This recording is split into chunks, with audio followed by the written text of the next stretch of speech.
Welcome to T1 academy. T1 academy classes లో భాగంగా Indian హిస్టరీకి సంబంధించిన ప్రీవియస్ ఇయర్స్ క్వశ్చన్స్ ని మనం డిస్కస్ చేసుకుంటున్న విషయం మీకు అందరికీ తెలిసిందే. మరి అందులో భాగంగా మనం already ancient Indian history and medieval Indian హిస్టరీకి సంబంధించి సిలబస్ లో ఉన్న అన్ని టాపిక్స్ ని కంప్లీట్ చేయడం జరిగింది. మరి రీసెంట్ గానే మోడర్న్ ఇండియన్ హిస్టరీలోకి మనం ఎంటర్ అయ్యాము. ఈ క్లాస్ వినే కన్నా ముందుగా మోడర్న్ ఇండియన్ హిస్టరీకి సంబంధించి advent of Europeans and British conquest of India, వీటి గురించి కూడా మనం already previous year questions discuss చేసాం. అది ఒకసారి వినండి.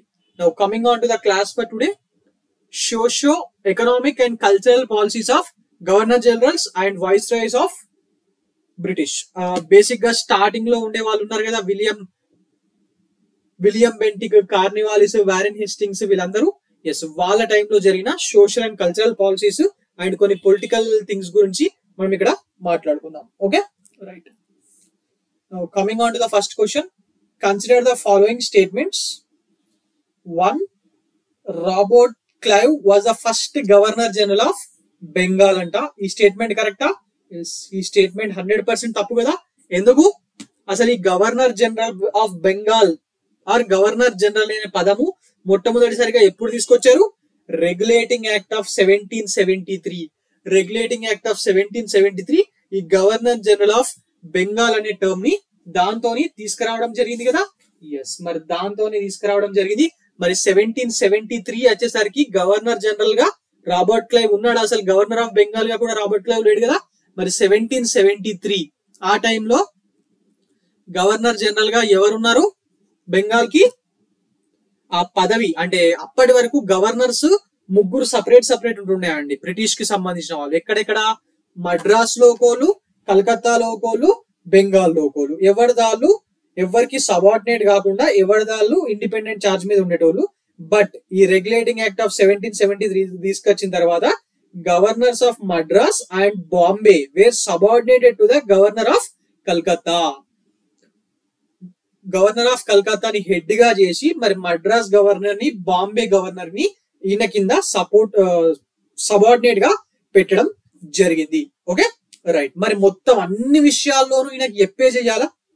కాదు కదా. అన్ని విషయాల్లో కాదు. ఒక వార్ అండ్ ఎక్కడైనా యుద్ధాలు చేయాలనుకున్నా, మరి యుద్ధం అయిపోయాక ట్రీటీస్ సైన్ చేయాలనుకున్నా గవర్నర్ జనరల్ ఆఫ్ కోల్కతా యొక్క పర్మిషన్ అవసరము. General day to day administration విషయాల్లో అవసరం లేదు. Okay, right. ఎస్, మరి first governor general of Bengal ఎవరు? గవర్నర్ జనరల్ అంటున్నాడు అండి. రాబర్ట్ క్లైవా? కాదు కదా. మరి ఎవరు? It's Warren Hastings. 1773 regulating act of 1773 కింద ఇతన్ని 1774 లో అపాయింట్ చేయడం జరిగింది. మరి ఫస్ట్ స్టేట్మెంట్ తప్పు. ఇప్పుడు సెకండ్ స్టేట్మెంట్ చూద్దాం.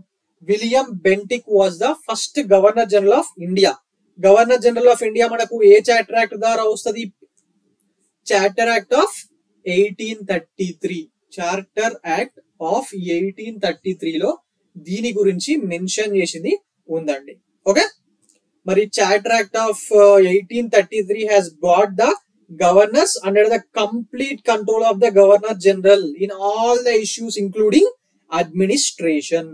మరి అప్పటి వరకు యుద్ధాలు, ట్రీటీస్, వాటికి సంబంధించినవి మాత్రమే గవర్నర్ జనరల్ ఆఫ్ బెంగాల్ ఆధీనంలో ఉంటుండే. వేరే అన్ని ఇండిపెండెంట్ చార్జ్ లో ఉంటుంది కదా. బట్ చార్టర్ యాక్ట్ ఆఫ్ 1833 ఏం చేసింది? It brought all the governors under the complete control of governor general in all the issues including administration. అంటే దీని ప్రకారం ఏం రూల్స్ తీసుకొచ్చారంటే, అప్పటి వరకు మద్రాస్ గవర్నర్ కి లేకపోతే మన బాంబే గవర్నర్ కి లెజిస్లేటివ్ పవర్స్ ఉంటుండే కదా, ప్రొవిన్షనల్ లెజిస్లేటివ్ పవర్స్. అవన్నీ అబాలిష్ అయ్యాయి. ఎందుకు? ప్రొవిన్షనల్ లెజిస్లేచర్స్ ని తీసేయడం జరిగింది. మరి అప్పటి వరకు లాస్ ఎక్కడిదక్కడ చేసుకునేటోళ్ళు కదా. మరి then after 1833 the governor general of India was made responsible for drafting the laws for entire British India. మొత్తం బ్రిటిష్ ఇండియా కాదు, మద్రాస్ కానివ్వండి, కలకత్తా ప్రెసిడెన్సీ కానివ్వండి, లేకపోతే బాంబే కానివ్వండి, ఇంకేమైనా చిన్న ప్రాంతాలు ఉన్నా ప్రతి దానికి లాని డ్రాఫ్ట్ చేసే పని గవర్నర్ జనరల్ ఆఫ్ ఇండియాకు అప్పచెప్పడం జరిగింది. మరి అప్పటి వరకు governor general of Bengal or governor general of Fort William గా ఉన్న పదవి పేరుని ఆ డిజిగ్నేషన్ ని గవర్నర్ జనరల్ ఆఫ్ ఇండియాకు మార్చారు. మరి first governor general of India ఎవరండి? 1833 చార్టర్ ప్రకారం నియమితుడైన first governor general of Bengal ఎవరు? William Bentinck. William Bentinck is the first governor general of India. First governor general of India. Okay, so మరి first statement తప్పు, second statement correct కాబట్టి మరి ఇందులో answer ఏమవుతుంది? B2 only. B2 only. Okay, so మనకు ఇందులో history ఉంది, polity ఉంది. హిస్టరీ ఎట్లా? Governor general of Bengal, governor general of India ఎవరిని చేసిరని, మరి దేని ప్రకారం, ఏ చార్టర్ యాక్ట్ ప్రకారం లేకపోతే ఏ రెగ్యులేటింగ్ యాక్ట్ ప్రకారం చేసిరు అనేది పాలిటీ కిందకి రావడం జరుగుతుంది. Okay right. యూపీఎస్సీ ప్రిలిమ్స్ 2007 లో అడిగిన question. Answer B2 only. Okay right. Now coming on to the next question. Consider the following statements. 4 స్టేట్మెంట్లు ఇచ్చాడు, అవి చూసి క్రోనాలజికల్ ఆర్డర్ ఇవ్వమన్నాడు. అంటే ఎవరు ఫస్ట్ వచ్చారు ఇండియాకు అనే కాన్సెప్ట్ మీద ఈ క్వశ్చన్ అడగడం జరిగింది. స్టేట్మెంట్ 1 చూడండి. క్లైవ్స్ రీఅరైవల్ ఇన్ ఇండియా. మధ్యలో ఇంగ్లాండ్ వెళ్తాడు కదా, మళ్ళీ రిటర్న్ రావడం జరుగుతుంది. Treaty of Allahabad, battle of Buxar, Warren Hastings becoming India's governor. Warren Hastings becoming India's governor. Warren hastening గురించి ఇందాకే మాట్లాడుకున్నాం కదా. చార్టర్ యాక్ట్ ఆఫ్ 1773 ప్రకారము 1774 లో వారెన్ హాస్టింగ్ అనే వ్యక్తి 1774 లో ఇండియాకు గవర్నర్ అయ్యాడని ఇందాకే చెప్పాను కదా. ఇండియాలో ఎస్ అంటే ఇండియాకు గవర్నర్ అంటే మన first governor general of Fort William అని చెప్పి ఇందాకే మాట్లాడుకున్నాం కదా. వారెన్ హాస్టింగ్ కి సంబంధించి బెంగాల్ గవర్నర్ జనరల్ అయ్యాడని చెప్పి ఎస్ ఇండియాస్ గవర్నర్ అంటే దాని అర్థము ఇండియాలో ఒక ప్రాంతానికి అండి. Okay right. 1774 ఇందాక మాట్లాడుకున్నాం. మరి ఇక బ్యాటిల్ ఆఫ్ బక్సర్ మనకు అందరికీ తెలిసిందే 1764 అక్టోబర్ 22 కదా. ఫేమస్ డేట్ అని చెప్పాను ఆల్రెడీ లాస్ట్ క్లాస్ లో. ఎస్ మరి ట్రీటీ ఆఫ్ అలహాబాద్ ఎప్పుడు జరిగింది? బ్యాటిల్ ఆఫ్ బక్సర్ ఓడిపోయిన తర్వాత రాబర్ట్ క్లైవ్ వచ్చి దీన్ని చేపిస్తాడు. అంటే రాబర్ట్ క్లైవ్ ఫస్ట్ వచ్చిండు, దాని తర్వాతనే ట్రీటీ ఆఫ్ అలహాబాద్ జరిగింది.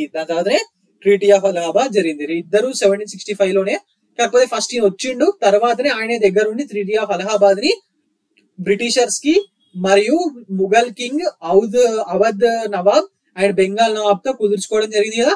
సో మరి ఫస్ట్ ఏది స్టార్ట్ అవుతుంది ఇందులో? Warren Hasting becoming governor of Bengal. Warren Hasting becoming governor of Bengal. So చూడండి, ఫస్ట్ ది 4, తర్వాత బ్యాటిల్ ఆఫ్ బక్సర్ జరుగుతుంది, తర్వాత రాబర్ట్ క్లైవ్స్ రీఅరైవల్ టు ఇండియా జరుగుతుంది, దాని తర్వాత treaty of Allahabad. Right. So 4312 is the correct answer అండి.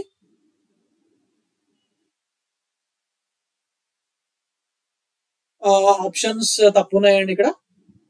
4312 ఎందుకంటే మనం మళ్ళీ ఒకసారి రీచెక్ చేసుకున్నా కూడా, లేకపోతే ఇది అసెండింగ్ టు డిసెండింగ్ అన్నట్టు చూసుకున్నా 2134 కావాలి.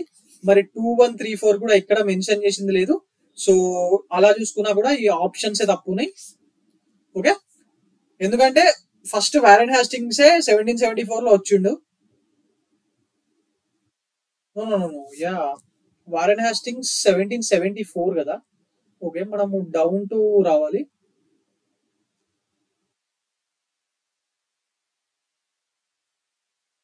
Three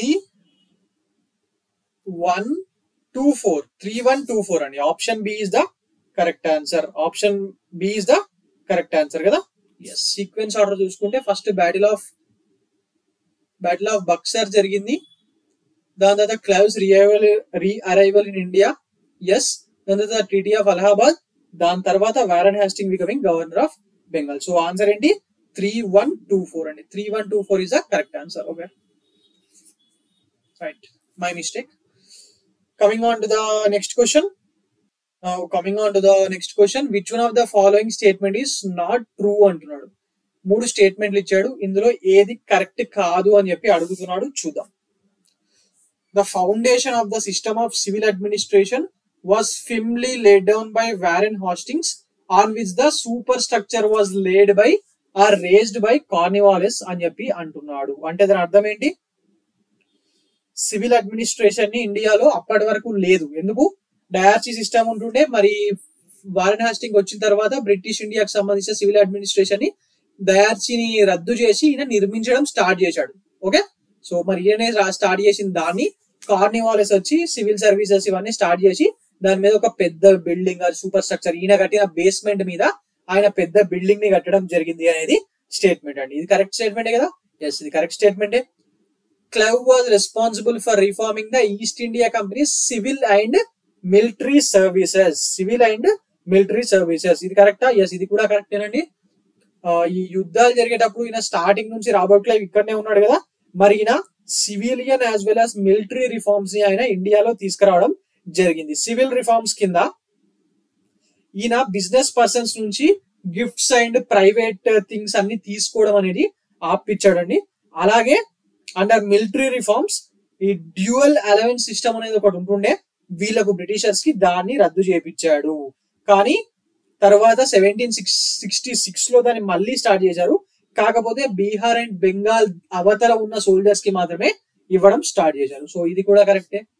third statement, Lord William Bentinck was one of the greatest British rulers has he consolidated the British empire in India. Has he consolidated the British empire in India. ఇది కరెక్టా?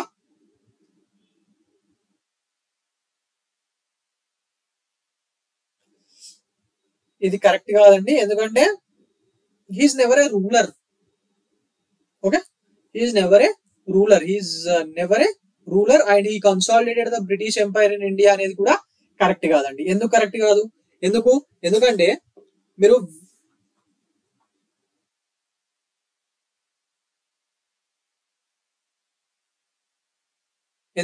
William Bentinck time period ఎప్పుడు consolidated the British umpire అని చెప్పలేము. ఎందుకు? William Bentinck time period 1828 నుంచి 1835. వీళ్ళ consolidation అనేది battle of Buxar వరకే అయిపోయింది ఆల్రెడీ. దాని తర్వాత 1828 1835 వచ్చేసరికి యుద్ధాలన్నీ అయిపోయినాయి కదా, మరాఠా వార్స్ అయిపోయినాయి, ఒక్క సిక్కు వార్ ఒక్కటే ఉండే, రైట్? మరి అన్ని వార్స్ అయిపోయినాయి కాబట్టి ఇది కరెక్ట్ కానే కాదు. దాని తర్వాత లార్డ్ డెలౌసీ యాడెడ్ రిచ్ లెమిటోన్స్ to the British empire on the basis of doctrine of lapse. 1846 లో తీసుకొచ్చిండు కదా డాక్ట్రిన్ ఆఫ్ లాప్సీని. ఎస్, 1848 అనుకుంటా. ఓకే, తీసుకొచ్చాడు. మరి దాని కింద చిన్న చిన్న రాజ్యాలు ఉండే, ఇంకా వీళ్ళు ఆక్రమించుకొని వీళ్ళతోని ఫ్రెండ్లీగా ఉన్న నేషన్స్ లైక్ సతారా, సంబాల్పూర్, భగత్, నాగ్పూర్, ఝాన్సీ, ఉదయ్పూర్ ఇవన్నీ ఉండే కదా. ఎస్, వాటన్నిటినీ కూడా ఈయన ఈ డాక్ట్రిన్ ఆఫ్ లాప్సీ అనే ఒక దాన్ని తీసుకొచ్చి మరి వారసులు లేని కారణంగా మేము అనెక్స్ చేసుకుంటున్నాం అని చెప్పి అనెక్స్ చేసుకొని ఆయన బ్రిటిష్ ఎంపైర్ ని ఇంక్రీజ్ చేయడం జరిగింది. చివరిగా 1856 లో అవధ్ అయితే చాలా క్లోజ్ ఉంటుండే అవధ్ రాజు ఈయనతోని, బట్ స్టిల్ మిస్ గవర్నెన్స్ అనే ఒక పేరు పెట్టి 1856 లో దాన్ని కూడా డలౌసీ అనెక్స్ చేయడం జరిగింది. సో ఈ స్టేట్మెంట్ కూడా కరెక్టే. మరి మనకు ఆన్సర్ ఏంటి? ఆన్సర్ ఇస్ సి అండి. ఎందుకు? నాట్ ట్రూ అన్నాడు. Okay, right.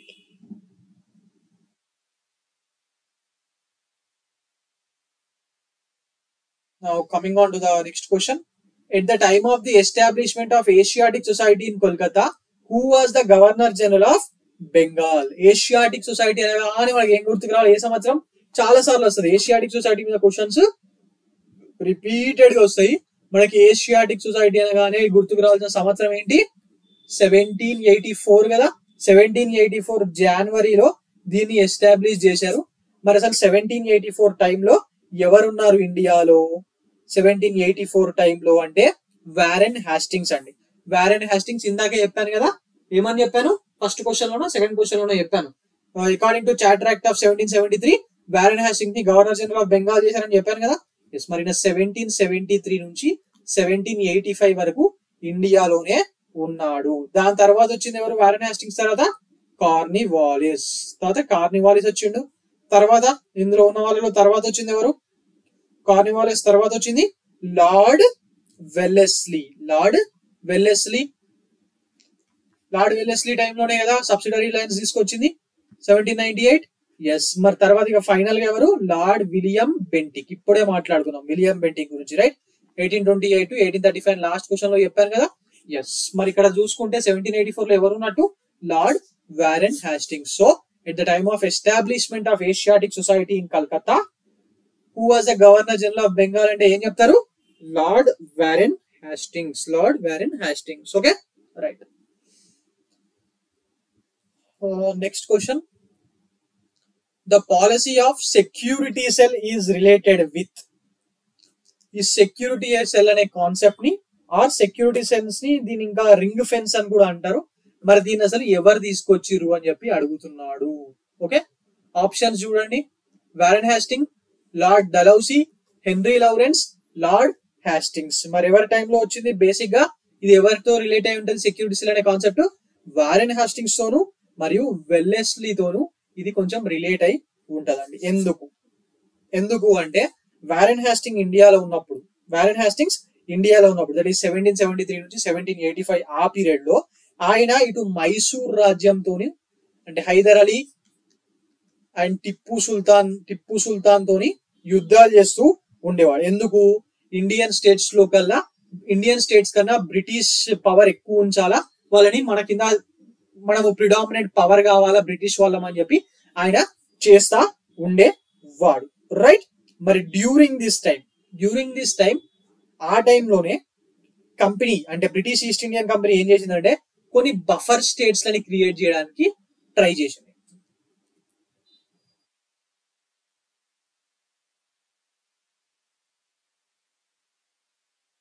బఫర్ స్టేట్స్ అంటే ఏంటి? రెండు పెద్ద రాజ్యాల మధ్యలో ఒక స్టేట్ ఉంచుతారు. ఓకే, బార్డర్, ఈ పెద్ద రాజ్యాలకు రెండుకి బార్డర్ లేకుండా చేసుకొని మధ్యలో ఒక స్టేట్ ఉంచడమే బఫర్ స్టేట్ అండి. దాన్నే రింగ్ ఆఫ్ ఫెన్స్ అని లేకపోతే సెక్యూరిటీ సెల్ అనే కాన్సెప్ట్ తోని వాడతారు. ఓకే, మరి ఈ బఫర్ సెల్స్ ని వెల్లెస్లీ కానివ్వండి, వారెన్ హాస్టింగ్ కానివ్వండి ఇండియాలో క్రియేట్ చేయడానికి స్టార్ట్ చేశారు.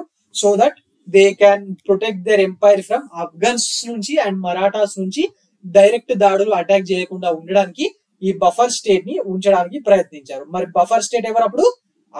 Awadh buffer state. ఎట్లా? ఆఫ్ఘనిస్తాన్ యొక్క టెరిటరీ మనకు ఇక్కడ పంజాబ్, హర్యానా నుంచి బెంగాల్ దిక్కు రాకుండా పనిచేస్తుంది. మరి మరాఠాస్ కేమో మళ్ళీ మరాఠాస్ నుంచి కూడా ఇక్కడ ఆపద లేకుండా ఉండడానికి దీన్ని క్రియేట్ చేయడానికి ట్రై చేయడం జరిగింది. మరి దీని కింద అవధ్ కి మొట్టమొదటిసారిగా మేము మీకు ప్రొటెక్షన్ ఇస్తామని చెప్పి వీళ్ళు అగ్రిమెంట్ కుదుర్చుకున్నారు. కానీ అవధ్ రాజు ఆ ప్రొటెక్షన్ తగ్గట్టు డబ్బులు చెల్లించాల్సి ఉంటుంది అని చెప్పి. ఇది లాంగ్ బిఫోర్ సబ్సిడరీ అలయన్స్ అండి. సబ్సిడరీ అలయన్స్ అనే కాన్సెప్ట్ తీసుకురాక ముందే ఈ అగ్రిమెంట్ అనేది ఇద్దరి మధ్య కుదరడం జరిగింది. ఓకే, దాని తర్వాత వెల్లెస్లీ వచ్చి సబ్సిడరీ అలయన్స్ ని తీసుకొచ్చిండు. ఆయన తీసుకొచ్చిన సబ్సిడరీ అలయన్స్ వెల్లెస్లీ కాన్సెప్ట్ లో ఏంటి? Same, but he enforced this subsidiary alliance on all the Indian states so that they can be subordinate to British అని చెప్పి. Okay, right. So answer is security cell అంటే answer Warren Hastings and Wellesley అండి. Okay, right. ముఖ్యంగా ఈ concept ని వీళ్ళు 1765 నుంచి 1813 మధ్యలో చాలా వరకు వాడడం జరిగింది. Okay, right.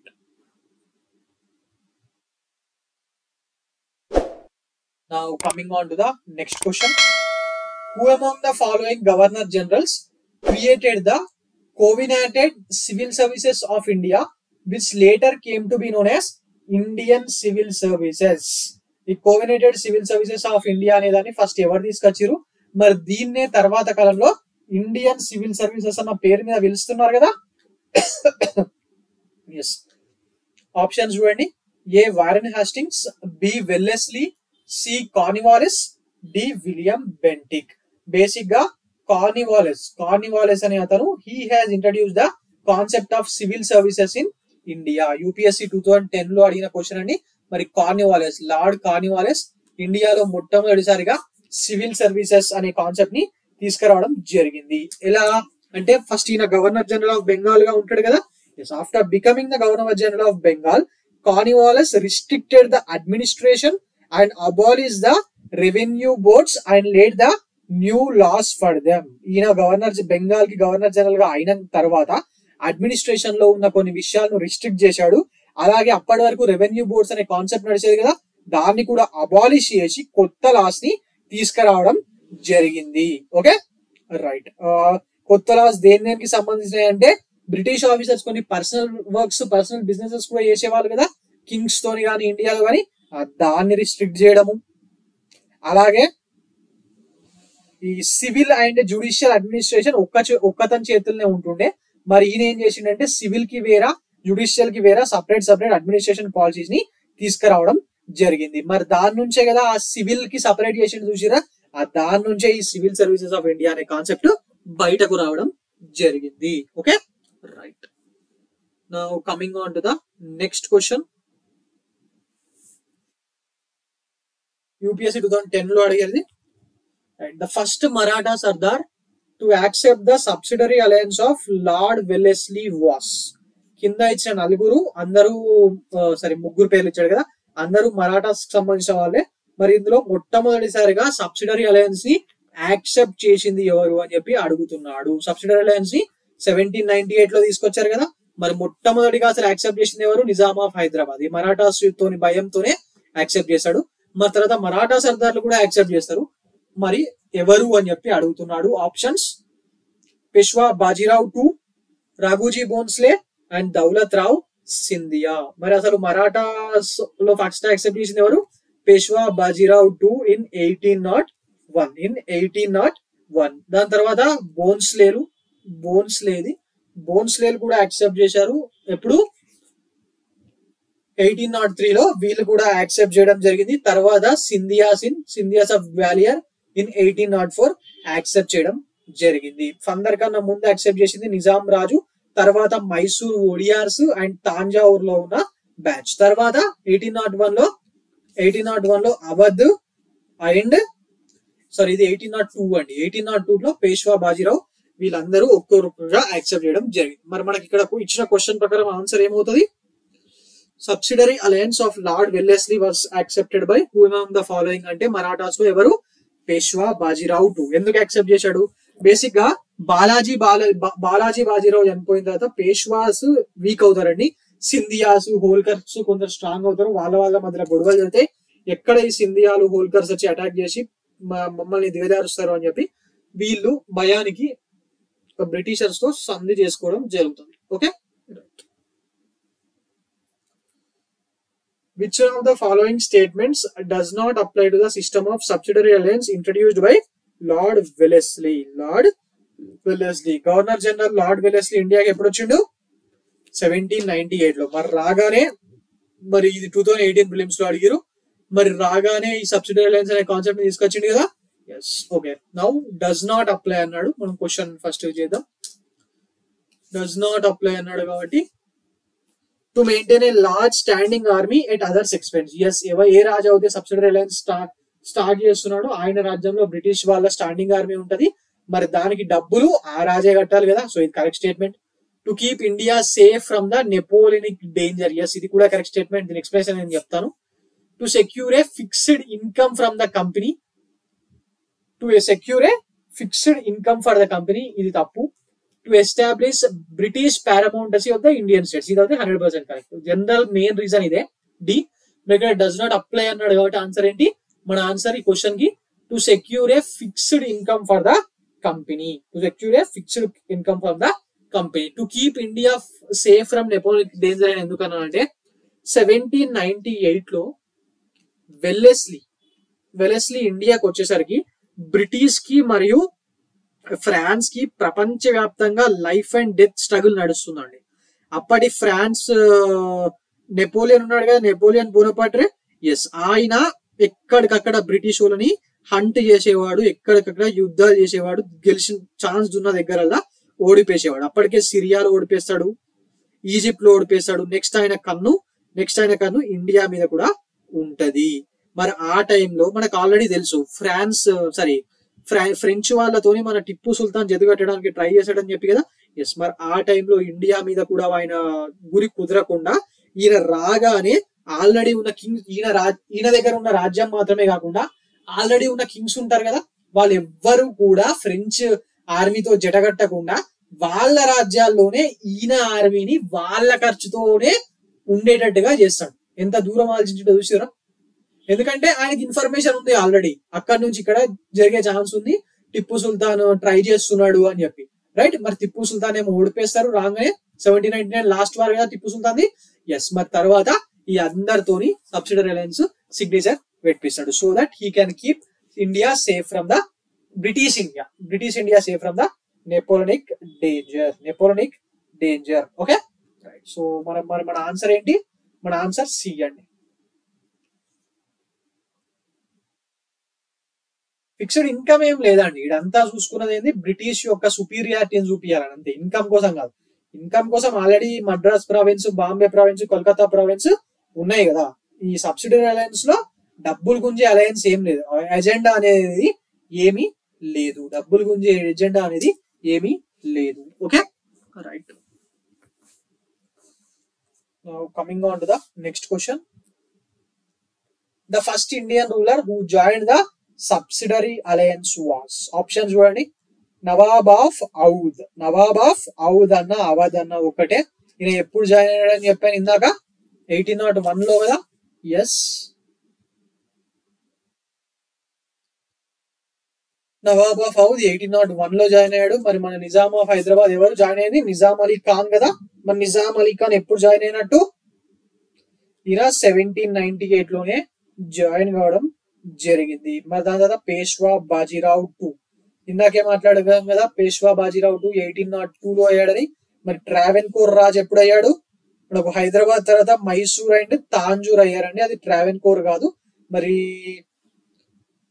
King of Travancore కూడా ఇందులో జాయిన్ అయ్యాడు, కాకపోతే సంవత్సరం అనేది ఎగ్జాక్ట్ గా దానికి సంబంధించింది లేదు. హైదరాబాద్, మైసూర్, తాంజూర్, అవధ్. Okay right. మరి మనకు ఆన్సర్ ఏమవుతుంది? First Indian ruler who join the subsidiary alliance అన్న పేరు వాడినప్పుడు మన answer Nizam of Hyderabad.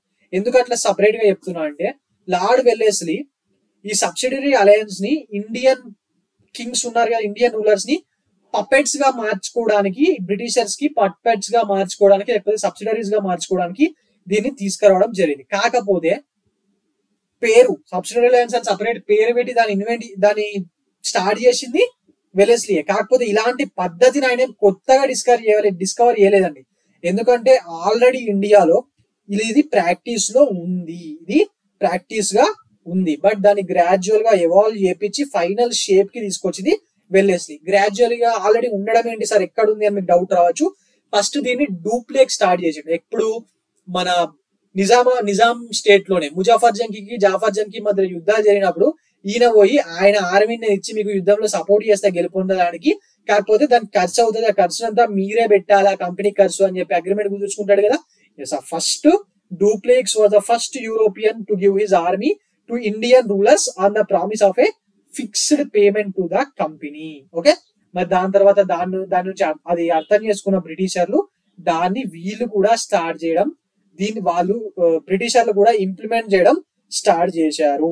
Okay, ఇందాక నేను చెప్పినట్టుగా 1765 లోనే ఇలాంటి ఒక బఫర్ స్టేట్ కాన్సెప్ట్ చెప్పాను కదా. ఎస్, 1765 లోనే ఇలాంటి ఒక అగ్రిమెంట్ అవధ్ రాజుకు ఆ సుల్తాన్ కి మరియు బ్రిటిషర్స్ కి జరిగింది. ఏమనంటే, మీ అవధ్ టెరిటరీస్ యొక్క సరిహద్దులు ఉంటాయి కదా, వాటిని మేము కాపాడుతాము, బయట వాళ్ళు ఎవ్వరు మీ ఆక్రమించుకోకుండా మేము కాపాడుతాము, కాకపోతే దానికి తగ్గట్టు మీరు మా సోల్జర్స్ కి జీతాలు ఇవ్వాలి, ఆ కంపెనీ ఖర్చులకు డబ్బులు ఇవ్వాలి అని చెప్పి కుదుర్చుకున్నారు. దాని తర్వాత అలాంటి సిస్టమే కదా ఎవాల్వ్ అవుతూ వస్తూ ఈ సబ్సిడరీ అలయన్స్ అయ్యింది, సబ్సిడరీ అలయన్స్ కింద మారింది. కాకపోతే మనకు హూ జాయిన్డ్ సబ్సిడరీ అలయన్స్ అంటే ఆన్సర్ నిజాం ఆఫ్ హైదరాబాద్ అండి. ఎందుకంటే మనకు ఇక్కడ 1765 లో అవధ్ రాజుతో చేసుకున్న దానికి సపరేట్ పేరు అంటూ ఏమీ లేదు, ఇంకా చాలా రాజ్యాలు చేసుకున్నాయి, ఇక్కడ కనిపిస్తున్నాయి కాదు. హైదరాబాద్ చేసుకుంది, మైసూర్ చేసుకుంది, తాంజూర్ చేసుకుంది, అవధ్ తర్వాత 1801 లో చేసుకున్నారు, పీష్వాస్ చేసుకున్నారు, బోన్స్లేస్ చేసుకున్నారు, బేరార్ సంబంధించిన బోన్స్లేస్ చేసుకున్నారు, సింధియాస్ చేసుకున్నారు, గ్వాలియర్ వాళ్ళు, జోధ్పూర్, జైపూర్, భరత్పూర్, ఇట్లా చాలా మంది సబ్సిడరీ అలయన్స్ లో భాగంగా ఉండడం జరిగింది. ఓకే, ఇది యూపీఎస్సి 1994 లో మాత్రమే కాదు, తర్వాత కూడా వీళ్ళకి సంబంధించిన రిలేటెడ్ టాపిక్స్ మీద క్వశ్చన్స్ చాలా దగ్గర వచ్చినాయండి. టిఎస్పిఎస్సి, ఏపీఎస్సి, ఎస్ఐ, కానిస్టేబుల్, ఇట్లా ప్రతి దగ్గర వీళ్ళ మీద క్వశ్చన్స్ వస్తానే ఉంటాయి. Okay right. Coming on to the next question. Consider the following which concluded the subsidiary alliance with Lord Wellesley and find the correct chronological order of the treaties from the given below. ఈ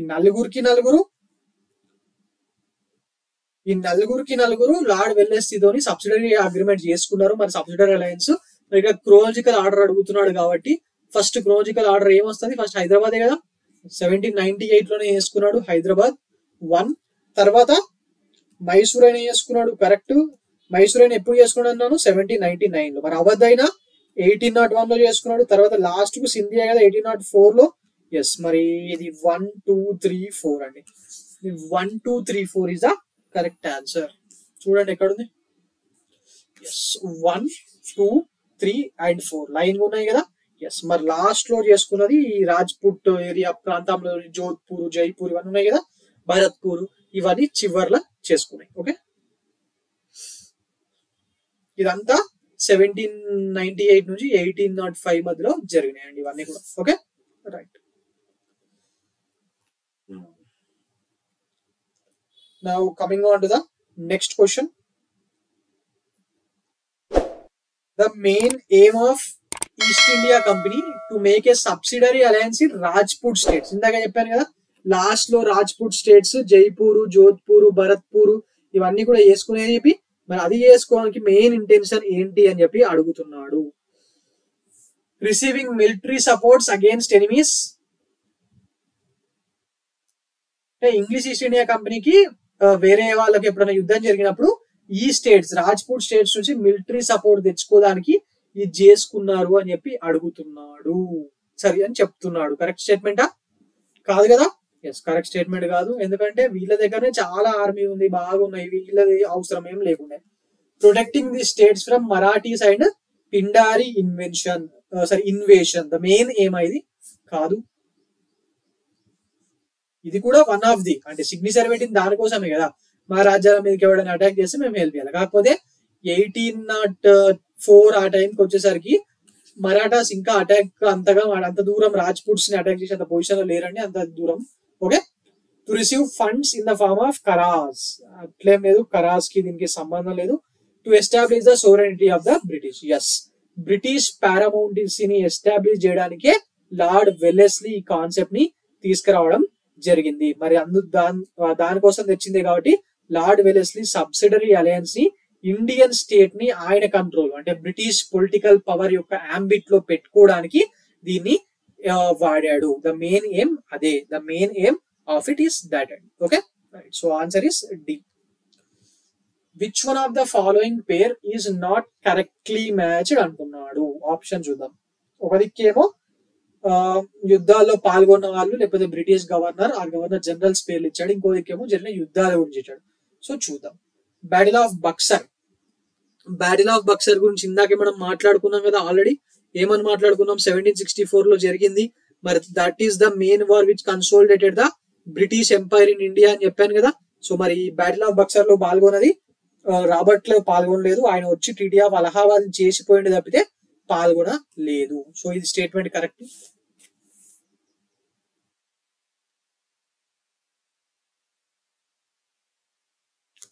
right. ఇక Anglo Nepal wars. ఇండియాకు నేపాల్ కి మధ్యలో యుద్ధాలు జరిగిన విషయం నిజమేనండి. మరి ఎప్పుడు జరిగినాయి, ఎవరి టైంలో జరిగినాయి? లార్డ్ హ్యాస్టింగ్స్ గవర్నర్ జనరల్ గా ఉన్నప్పుడు 1814 లో ఒక బార్డర్ డిస్ప్యూట్ అనేది జరిగిందండి బ్రిటిష్ కి అండ్ నేపాల్ రూలర్స్ కి మధ్యలో.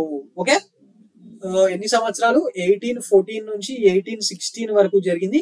And this was one by British. మరి యుద్ధం గెలిచిన ఏదో ఒక ట్రీటీ చేసుకోవాలి కదా, దానికోసమే సగౌలీ ట్రీటీని రెండు రాజ్యాల మధ్య సిగ్నేచర్ చేయడం జరిగింది. Okay, right. మరి accordingly the rulers of Nepal has surrender many regions to the British and withdraw their army from Sikkim and British resident was employed in Kathmandu. దీని ప్రకారం ఏంటి, నేపాల్ వాళ్ళు చాలా రీజియన్స్ ని బ్రిటిష్ వాళ్ళకి ఇచ్చేయడం జరిగింది.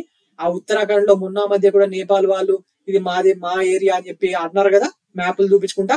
ఎస్, అప్పుడు ఈ సగౌలీ ట్రీటీ కిందనే ఇచ్చేసిన రీజియన్స్ అవన్నీ. మరి దాని తర్వాత ఇంకా మళ్ళీ గొడవలు రాకుండా ఉండడానికి ఒక బ్రిటిష్ రెసిడెంట్ ని కూడా కాఠ్మాండులో పెట్టారు. Okay, right. ఈ గెలుపు వల్ల బ్రిటిష్ ఇండియా బార్డర్స్ అనేటివి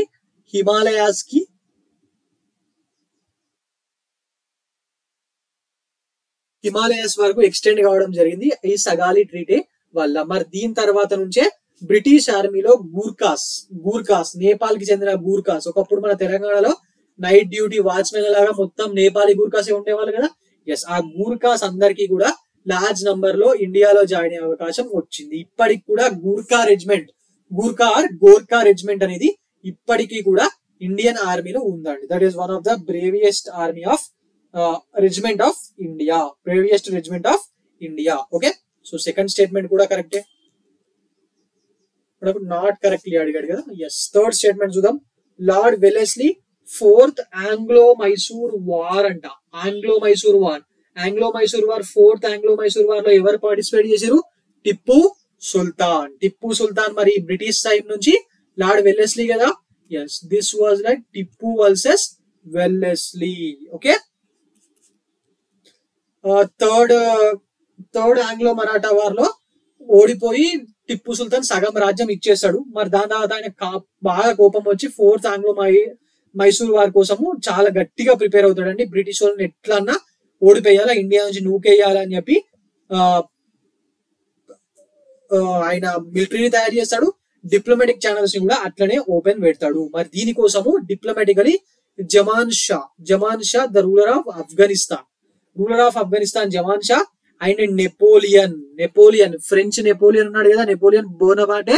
ఎస్, వాళ్ళిద్దరిని కూడా ఇండియాని ఇన్వేట్ చెయ్యండి అని చెప్పి అడగడం జరుగుతుంది. మరి ఇది తెలుసుకున్న లార్డ్ వెల్లెస్లీ తొందరగా ఫోర్త్ ఆంగ్లో మైసూర్ వార్ ని స్టార్ట్ చేసి టిప్పు సుల్తాన్ ని ఓడిపోయడం జరుగుతుంది. ఎందుకంటే అప్పటికే నెపోలియన్ బ్రిటిష్ వాళ్ళని యూరోప్ లో, ఆఫ్రికాలో, అరబ్ లో ఎక్కడ పడితే అక్కడ దొరికిన దగ్గర ఓడిపేస్తున్నాడు. మరి ఇక్కడ ఇండియా దాకా వస్తే తట్టుకోలేమో, ఆయన నేవీ పవర్ గట్టిది అని చెప్పి ముందే టిప్పు సుల్తాన్ ని ఎలిమినేట్ చేయడం జరుగుతుంది. సో దట్ ఇండియాలో ఒకవేళ ఆయన రావాలనుకున్నా ఇక్కడ ఆయనకు సాయం చేయడానికి ఎవ్వరు ఉండకూడదు అని చెప్పి. ఓకే, టిప్పు సుల్తాన్ ని షేరే మైసూర్ అంటారు కదా.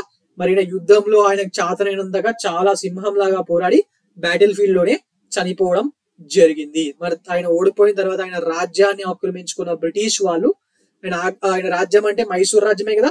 ఎస్, ఆక్రమించేసుకొని మాక్సిమం ఆఫ్ ద పార్ట్స్ చేసుకొని ఒక చిన్న టెరిటరీ, మైసూర్ అనే చిన్న టెరిటరీని తీసుకొని, మరి ఇంతకు ముందు ఉన్న రాజులు ఒడియార్స్ ఉన్నారు కదా. ఎస్, వాళ్ళకి ఇవ్వడం జరిగింది. దీంతో 1761 నుంచి 1799 వరకు హైదర్ అలీ అండ్ టిప్పు సుల్తాన్ చేతుల్లో ఉన్న మైసూర్ రాజ్యం అనేది కనుమరుగు కావడం జరిగింది. ఓకే, జస్ట్ మైసూర్ లో కృష్ణరాజ ఒడియార్ 3ని 1799 లో కూర్చోబెట్టి దాని తర్వాత ఆయనతో సబ్సిడరీ అలయన్స్ ని వీళ్ళు చేసుకోవడం జరిగింది.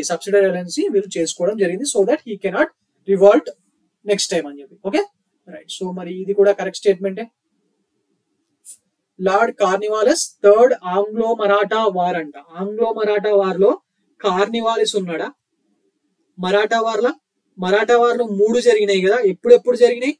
ఫస్ట్ ఆంగ్లో మరాఠా వార్ ఎప్పుడు? 1775 నుంచి 1782 వరకు. దాని తర్వాత సెకండ్ 1803 నుంచి 1805 వరకు. మరి థర్డ్ ఏమో 1817 నుంచి 1818 వరకు కదా. మరి ఇందులో ఎప్పుడైనా లార్డ్ కార్నివాలిస్ ఉండేనా థర్డ్ ఆంగ్లో మరాఠా వార్ లో? లేదండి. థర్డ్ ఆంగ్లో మరాఠా వార్ అనేది బాజీరావు 2 కి హ్యాస్టింగ్స్ కి మధ్య జరిగింది. సో ఇది తప్పుడు స్టేట్మెంట్ కదా. ఎస్, దట్ ఈస్ ఇది తప్పండి. ఎందుకు? Third Anglo Marathi war or Pindari war అని కూడా కొన్నిసార్లు అంటాం కదా. ఎస్, మరి this was fought during the reign of Baji Rao 2 and Hastings, the governor general Hastings.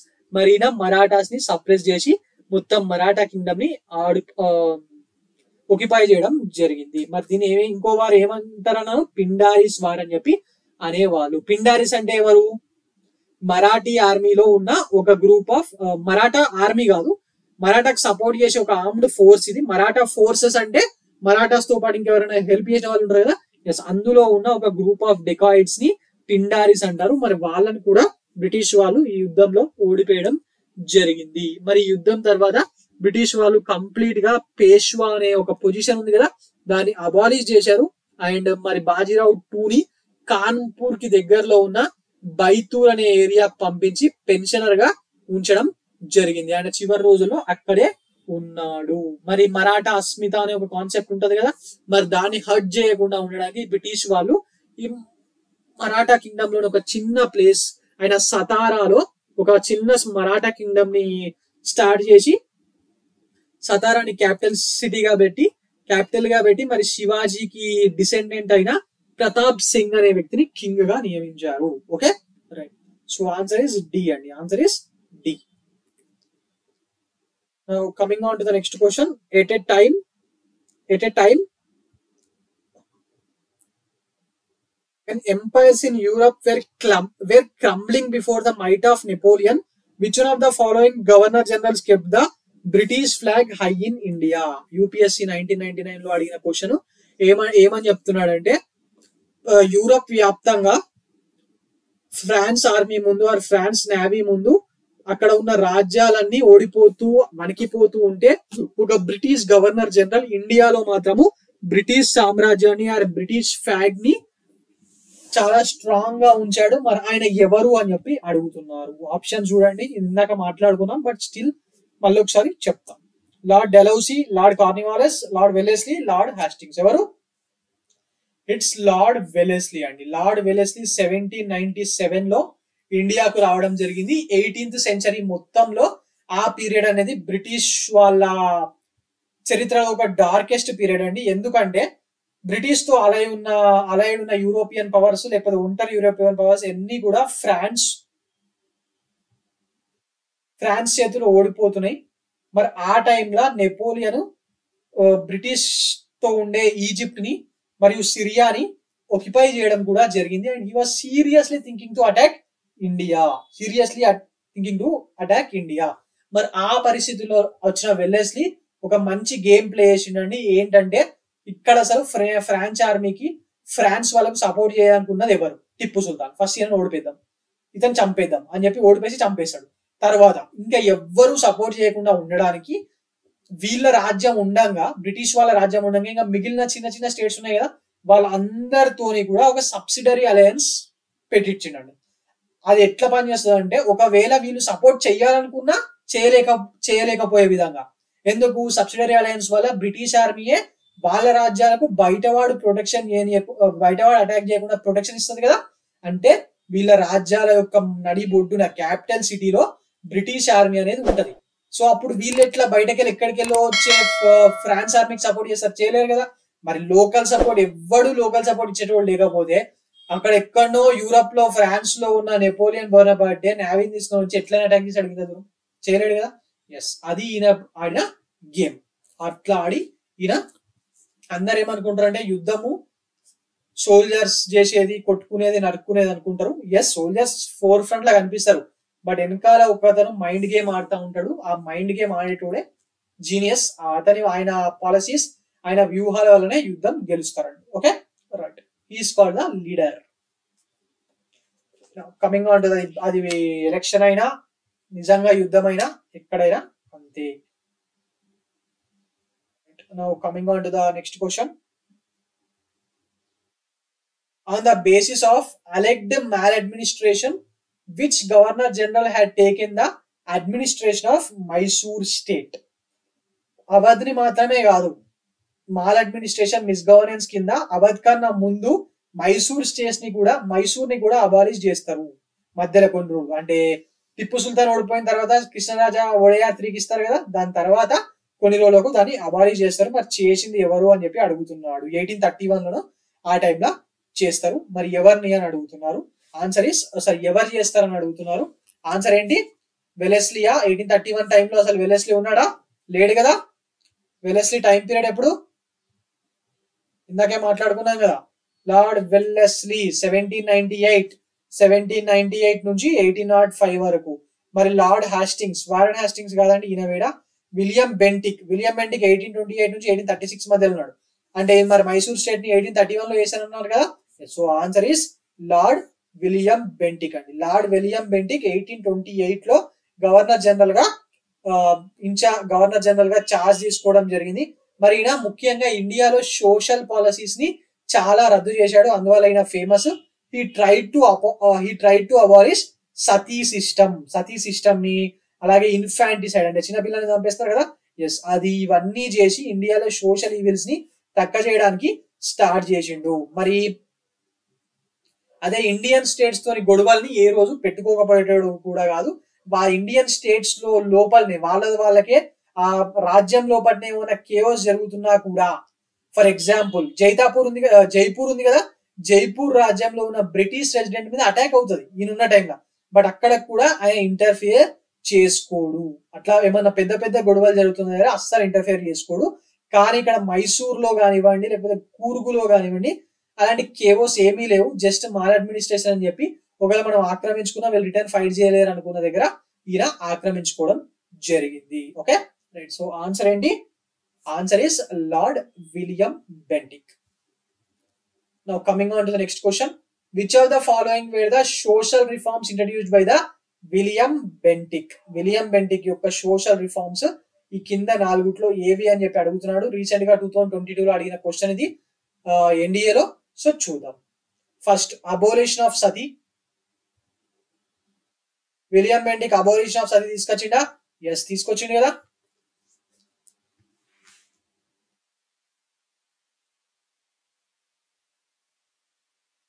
Abolition of sati was brought up by him. Next,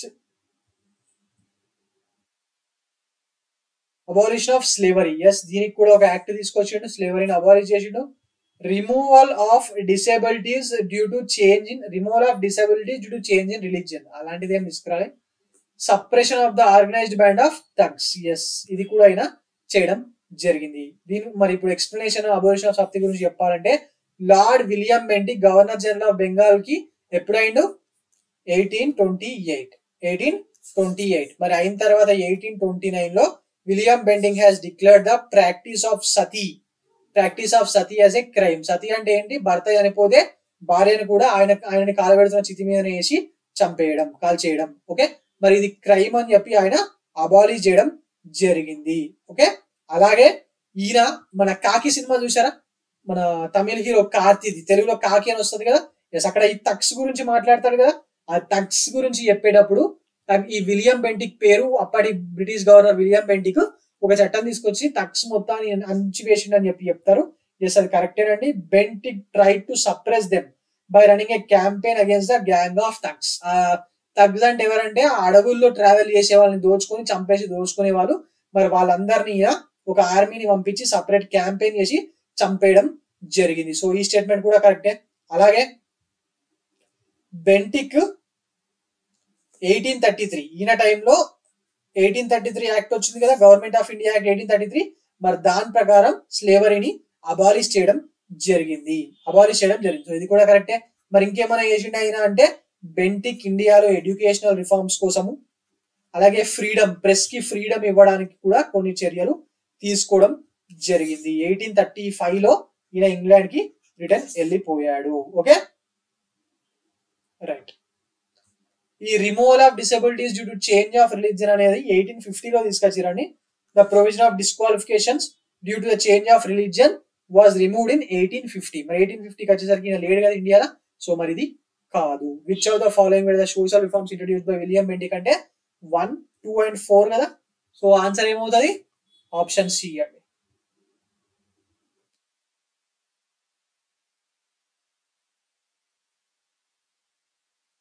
1, 2 and 4. Option C is the correct answer. The provision of disqualification due to change of religion was removed in 1850. 1850 లో అలాంటి చట్టం ఒకటి తీసుకొచ్చారు, దాన్ని remove చేసేది.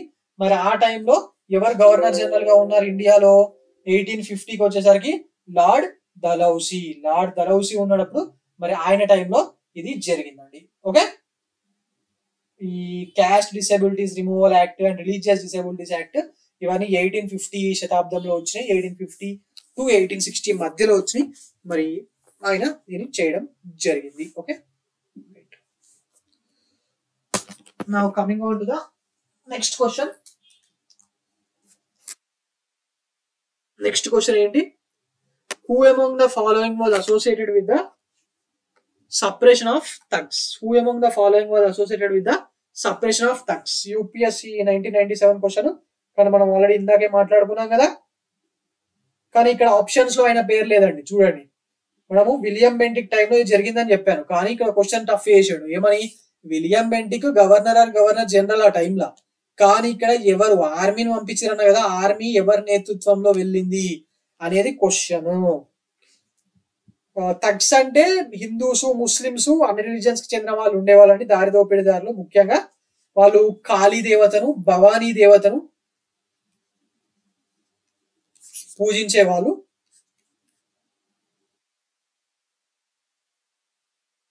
Okay, మరి lord William Bentinck టైంలో he appointed captain Sleeman to take actions against this thugs. మరి ఈయన దగ్గర 1500 మంది థగ్స్ ని అరెస్ట్ చేసి maximum member of the people ని ఊరేసి చంపేయడం జరిగింది. Okay, right.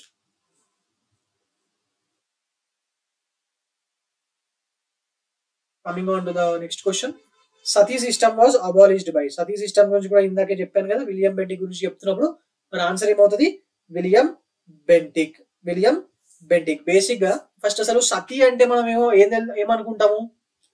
భర్త చనిపోతే ఆ చితి మీదే భార్యను కూడా చంపేయడము సతీ, రైట్? కానీ అసలు బేసిక్ సతీ అనే పదానికి డెఫినేషన్ ఏంటి అది కూడా వెళ్ళాలి కదా. సతీ అంటే హోలీ అండ్ విర్చస్ ఉమెన్ అని చెప్పి. ఓకే, ఉమెన్ అని చెప్పి హిందూస్ లో ముఖ్యంగా బెంగాల్ ప్రెసిడెన్సీలో ఈ రూల్ ఉంటుండే. ఏమని?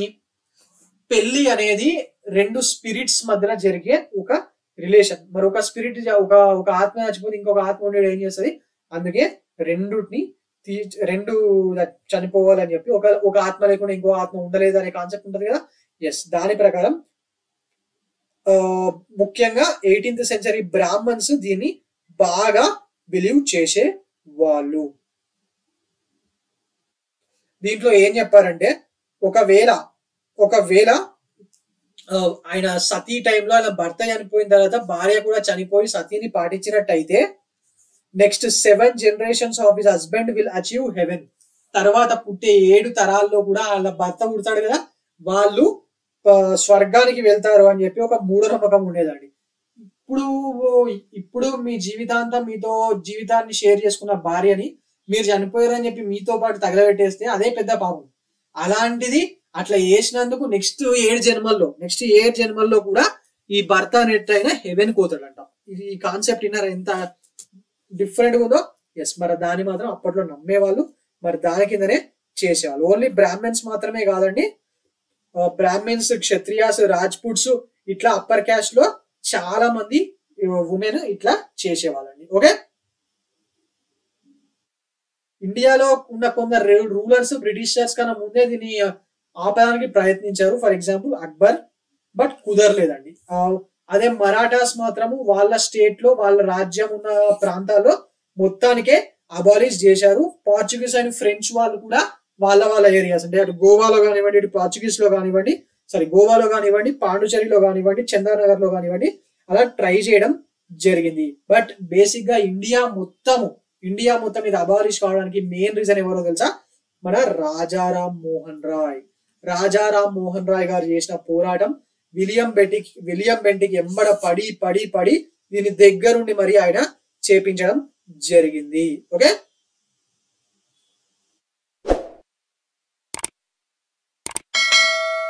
ఓకే, సో ఆన్సర్ ఏంటి? Lord William Bentinck, right? Now coming on to the next question. Hill Assembly Plan was set up for the development of Adivasi by. ఆదివాసీల డెవలప్మెంట్ కోసము ఒక హిల్ అసెంబ్లీ ప్లాన్ అని దాన్ని తీసుకురచ్చింది ఎవరు అని చెప్పి అడుగుతున్నాడు. ఆప్షన్ చూడండి: T Wilkinson, B Cleveland, C William Bentinck, D Macaulay. మరి hill assembly plan was set up for the development of Adivasis by whom అండి? బై క్లీవ్లాండ్ అంట, బై క్లీవ్లాండ్.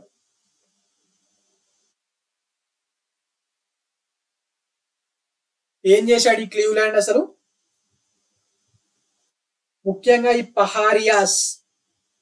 పహారియాస్ ఉండే హిల్ రేంజెస్ ఉంటాయి కదా, the entire ranges of hills which are inhabited by Paharias under a uniform administration of hill assembly under hereditary hill chiefs called Sardars. Okay, so ఈ hill areas ఉంటాయి కదా, ముఖ్యంగా పహారియాస్ లాంటి sex ఉండే areas, ఆ areas మొత్తాన్ని కూడా ఒక హిల్ అసెంబ్లీ అనేది పెట్టి అక్కడ సర్దార్స్ అనే ఒక హెరిడిటరీ హిల్ చీఫ్ చేతుల్లో అయినా పెట్టడం జరిగింది. బేసికలీ దిస్ హిల్ అసెంబ్లీ అనేది సంవత్సరానికి 2 సార్లు మీటింగ్ అయ్యి వాళ్ళ చేతుల్లో ఉన్న పవర్స్ తోని డిసిషన్స్ తీసుకునేవాళ్ళు. క్యాపిటల్ పనిష్మెంట్ లాంటి డిసిషన్లను కూడా తీసుకునే వాళ్ళు. ఓకే, మరి సర్దార్స్ యొక్క పని ఏంటంటే ఆ ఏరియాలో జరిగిన అన్ని క్రైమ్స్ ని గవర్నమెంట్ కి రిపోర్ట్ చేయడము, అలాగే లా అండ్ ఆర్డర్ సిచ్యువేషన్స్ ని విలేజ్ లో కంట్రోల్ చేయడము ఈ సర్దార్స్ యొక్క పని. మరి హిల్ అసెంబ్లీని ఏర్పాటు చేసింది ఎవరు? Cleveland. Right. Coming on to the next question. The Awadh was annexed to British Empire in India by. Awadh was annexed to British Empire in India by. Already మాట్లాడుకున్నాం కదా. ఎస్, మాట్లాడుకున్నాం. 1856 లో అవధ్ ని అనౌన్స్ చేశారని చెప్పాను. త్రూ వాట్ మీన్స్ ఇది? By policy of subsidiary alliance కాదు. Doctrine of lapse కాదు. By declaring a status small administrate yes. By waging a war కాదు. సో ఆన్సర్ ఏంటి? By declaring the state as small administered. Basically ఈ అవధ్ రాజు already subsidiary alliance మీద signature చేస్తాడండి. But still అది ఢిల్లీకి బెంగాల్ కి మధ్యలో ఉండే ఏరియా కాబట్టి లార్డ్ డెలౌసీ ఒక ప్లాన్ చేసి నవాబ్ ఆఫ్ అవధ్ ఎవరు అప్పుడు వాజిద్ అలీ షా అడ్మినిస్ట్రేషన్ చక్కగా చేస్తలేడు, మరి జనాలు బాగా కష్టాలు పడుతున్నారు ఈయన ఉన్న ఏరియాలా అని చెప్పి ఒక ఆరోపణ చేసి మరి దీన్ని మెర్జర్ చేసేస్తాడు. మరి వాజిద్ అలీ షా దాన్ని అడ్డుకునే పరిస్థితులు ఉండడు. ఎందుకు? సబ్సిడరీ అలయన్స్ సైన్ చేసిండు కదా. మరి ఈయన దగ్గర సైన్యం ఉండదు, బ్రిటిష్ సైన్యం ఏమో ఈయన ఏరియాలోనే ఉంటది. మరి ఎట్లా చేయడు కదా, అప్పుడే అయిపోయి ఉంటాడు కదా. సో అందువలనే ఈయన చెయ్యలేదు. మరి ఇది కొంచెం పెద్ద విషయం కాబట్టి దీని మీద ఒక రిపోర్ట్ కావాలని చెప్పి ఒక ఆఫీసర్ ని పంపిస్తాడు. డీటెయిల్ రిపోర్ట్ ఇచ్చిన తర్వాత మ్యానిపులేట్ చేసిన రిపోర్ట్ ఇచ్చింది. ఆ మ్యానిపులేట్ చేసిన రిపోర్ట్ ని లండన్ కి పర్మిషన్ తీసుకోవడానికి పంపిస్తాడు. So that he can merge the Awadh into British empire. Okay, right. Answer is C అండి. డాక్ట్రిన్ ఆఫ్ లాప్సీ కింద చాలా స్టేట్లను చేసిండు. ఎవరు? దలౌసి. సతారా అని చేసిండు, జైతాపూర్, సంబాల్పూర్, భగత్, ఉదయ్పూర్, ఝాన్సీ లక్ష్మీబాయి వాళ్ళ ఝాన్సీ, కరౌలి, నాగ్పూర్, ఇట్లా చాలా చేయడం జరిగింది. Okay, right.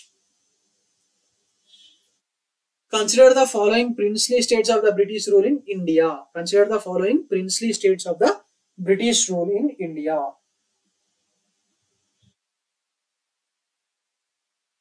Correct chronological order ఏమంటున్నాడు? 2004 లో అడిగాడు. Which were annexed by British వాళ్ళు ఫస్ట్ ఏ అనెక్స్ చేసిరో చూద్దాం. ఫస్ట్ సటారాని చేసిరు, దాని తర్వాత సంబాల్పూర్ చేసిరు. ఫస్ట్ సతారాని చేసిరు, దాని తర్వాత సంబాల్పూర్ చేసిరు, దాని తర్వాత ఝాన్సీని చేసిరు. 3-1 అవుతుంది కదా. సతారాని డెలౌసీ ఎప్పుడు అనెక్స్ చేసిండు? 1848 లో అనెక్స్ చేసిండు. మరి సంబాల్పూర్ అనేది ఎక్కడ ఉంటది? సతారా అంటే మహారాష్ట్ర. ఇప్పుడు మన మొత్తము శరద్ పవార్ ఉన్నాడు కదా, ఆయన పొలిటికల్ ఇన్ఫ్లుయెన్స్ హైగా ఉన్న ఏరియా ఇది సతారా. మరి తర్వాత సంబాల్పూర్ అనేది ఒరిస్సాలో ఉంటది. సంబాల్పూర్ మరి దీన్ని 1849 లో చేసిండు. తర్వాత లాస్ట్ కు ఝాన్సీని 1854 లో చేయడం జరిగింది. ఝాన్సీని, నాగ్పూర్ ని ఇవన్నిటిని 1854 లో చేయడం జరిగింది. దేని కింద? డాక్ట్రిన్ ఆఫ్ లాప్సీ కింద. డాక్ట్రిన్ ఆఫ్ లాప్సీ లో ఏం చెప్తాడు? వారసులు ప్రాపర్ లీగల్ హెయిర్ అంటే కన్నబిడ్డలు లేకపోవడం వల్ల చేస్తున్నాము అని చెప్పి చేసేయడం జరిగింది. ఆప్షన్స్ 3-1. ఓకే, ఆప్షన్స్ ఆర్ 3-1 అండి. కానీ దాని తర్వాత 1857 వార్ జరిగింది. దాని తర్వాత ఇది డాక్ట్రిన్ ఆఫ్ లాప్సీని రద్దు చేసి మీ ఇష్టం అండి, మీరు ఎవరిని వారసులు చేసుకుంటారో, మీకు పిల్లలు లేకపోతే అడాప్ట్ చేసుకున్న వాళ్ళన్నా మీరు వారసులుగా ప్రకటించవచ్చు అని చెప్పి బ్రిటిష్ క్వీన్ ఆమోదం తెలుపుతుంది. Okay, coming on to the next question. Which of the following was the first victim of lord Dalhousie's policy of doctrine of lapse? Already ఇందాకే చెప్పాను కదా, ఫస్ట్ ఎవరిది చేశానన్నాను, సతారాది ఈయన చేయడం జరిగింది 1848 లో. ఝాన్సీ ఇప్పుడే మాట్లాడుకున్నాం 1854. మరి సంబాల్పూర్ కూడా ఇప్పుడే మాట్లాడుకున్నాం 1849 లో చేయడం జరిగింది. మరి కరౌలిని ఎప్పుడు చేసిండు? కరౌలిని 1855, అంటే ఈ రాజ్పుటానా స్టేట్స్ తో పాటు కరౌలిని కూడా ఆ టైంలోనే చేయడం జరిగింది. ఓకే, ఝాన్సీ 1854, నాగ్పూర్ 1854, తర్వాత రాజ్పుటానా స్టేట్స్ ఇవన్నీ ఉన్నాయి కదా, అవన్నీ చేయడం జరిగింది. Okay, right. Coming on to the next question, who had merged Sikkim in India? Sikkim ని ఇండియాలో కలిపిన బ్రిటిష్ గవర్నర్ ఎవరు అని చెప్పి అడుగుతున్నాడు. Okay, options: lord Hastings, lord William Bentinck, lord Dalhousie, lord Auckland. మొత్తం సిక్కిం ని కాదు, సిక్కిం లో భాగం. ఈ సిక్కిం అనేది ఇప్పుడు కూడా మనకు తెలుసు కదా, నేపాల్ కి భూటాన్ కి మధ్యలో ఉంటది. వీడి వరకు నేపాల్ ఉంటది, ఇగో ఇక్కడ భూటాన్ ఉంటే ఇండియా తరఫున సిక్కిం వీడు ఉంటది, పైన చైనా ఉంటది. రైట్. సో సిక్కిం రాజ్యాంగం ఉన్నప్పుడు 4 దిక్కులు వేరే కంట్రీస్ తోని బార్డర్ షేర్ చేసుకునేది. ఓకే, సో మరి లార్డ్ డెలౌసీ సిక్కిం లోని కొంచెం పార్టీ లైక్ ఎగ్జాంపుల్ డార్జిలింగ్, అప్పట్లో డార్జిలింగ్ సిక్కిం లో భాగంగా ఉండే, అండ్ ఇంకా కొన్ని ఏరియాస్ ని, అంటే నార్థన్ బెంగాల్ ప్రాంతం ఉంటది కదా, ఆ ఏరియాని సిక్కిం నుంచి ఆక్రమించుకోవడం జరిగిందండి. రీజన్ ఏందో తెలుసా? సిక్కిం కింగ్ 2 ఇంగ్లీష్ డాక్టర్లతో మిస్బిహేవ్ చేసిండని చెప్పి ఈయన సిక్కింలోని సగం రాజ్యాన్ని ఆక్రమించేసుకున్నాడు. ఎవరు? Lord Dalhousie. ఎవరైనా ఒకటే కదా. Coming on to the next question, in whose rule the widow remarriage act was implemented? Widow remarriages act అనే దాన్ని ఎవరు తీసుకొచ్చారు అని చెప్పి అడుగుతున్నాడు. ఆప్షన్స్ చూడండి: lord Dalhousie, lord Canning, sir Henry Hardinge and lord Lawrence. మరి విడో రీమ్యారేజ్ యాక్ట్ ని ఎప్పుడు తీసుకొచ్చారు? అసలు సంవత్సరం తెలవాలి కదా మనకు. ఎప్పుడు? 1856 లో విడో రీమ్యారేజ్ యాక్ట్ ని తీసుకురావడం జరిగింది. Widow remarriage act was brought in 1856 during the period of lord canning. ఇది తీసుకురావడానికి కారణం ఎవరు? సతీని తీసుకురావడానికి కారణము ఇందాక చెప్పాను. సతీ రావడానికి కారణం ఎవరని చెప్పాను? సతీ రావడానికి కారణమేమో మన రాజారాం మోహన్ రాయ్ అయితే, లార్డ్ క్యానింగ్ తెచ్చిన విడో రీమ్యారేజ్ యాక్ట్ గా రావడానికి కారణం ఎవరో తెలుసా? The great Ishwar Chandra Vidyasagar. Bengal renaissance movement లో ఈయన కూడా ప్రామినెంట్ ఫిగర్ కదా. ఎస్, మరి ఈయన చేసిన పోరాటం వల్ల లార్డ్ క్యానింగ్ దీన్ని తీసుకురావడం జరిగింది. విడో రీమ్యారేజ్ యాక్ట్ అని చెప్పి తీసుకొచ్చి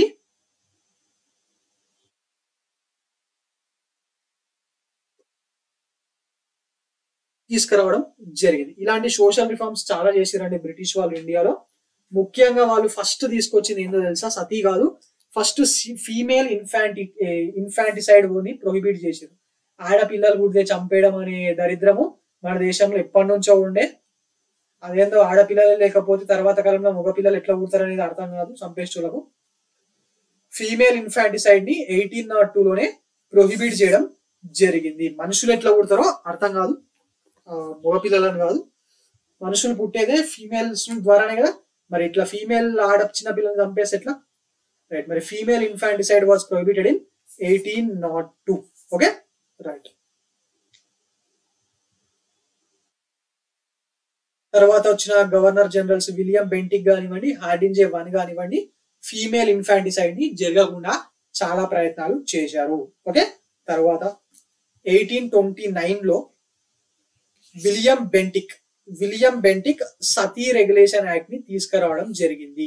దీని ప్రకారం ఏం జరిగింది? బ్రిటిష్ ఇండియాలో మొత్తంలో సతీ అనేది బ్యాన్ చేశారు. 1829 సతీ, 1829 రాజారాం మోహన్ రాయ్, విలియం బెంటిక్. ఇట్లా గుర్తుపెట్టుకోండి. సతీ ఏ ఇయర్? 1829.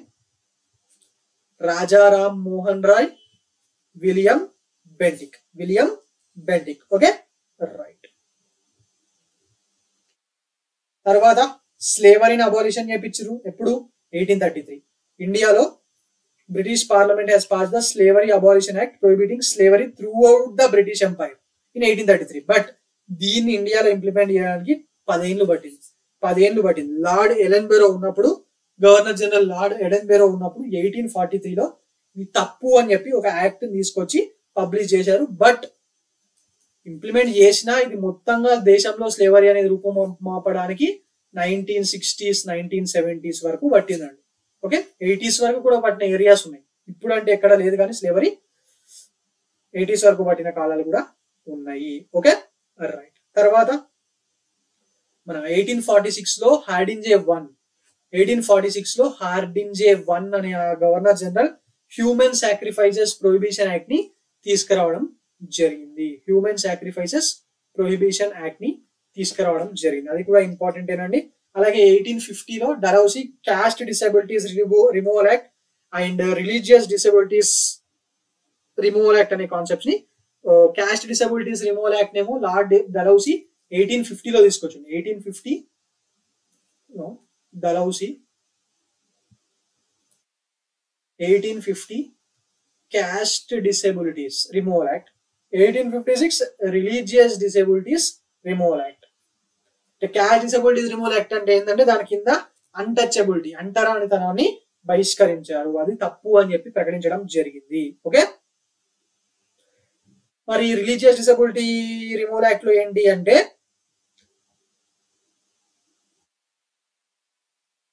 మతం చేంజ్ అయిన కారణంతో ఆయన హక్కుల్ని తీసేయబడవు, ఇంక్లూడింగ్ ప్రాపర్టీ రైట్స్. జస్ట్ మతం చేంజ్ అయిన పేరుతోని ఆయన మనిషికి ఉండే హక్కుల్ని చేంజ్ చేయడం కుదరదు అని చెప్పి 1856 లో తీసుకురావడం జరిగింది. అలాగే 1856 లోనే లార్డ్ డలౌసీ ఇంకోటి కూడా తీసుకొచ్చిండు. ఏంటది? Hindu widows remarriage act, which legalise the remarriage of Hindu widows.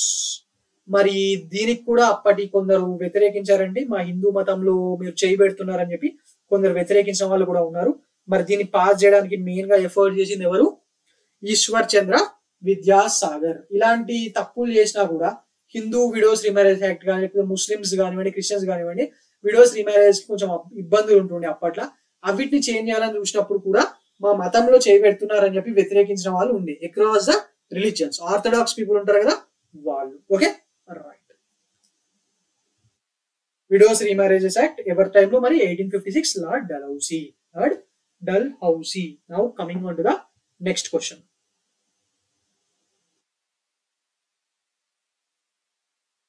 Which of the following is correctly matched? Options చూడండి. A. Lord Cornwallis permanent settlement, lord Wellesley masterly inactivity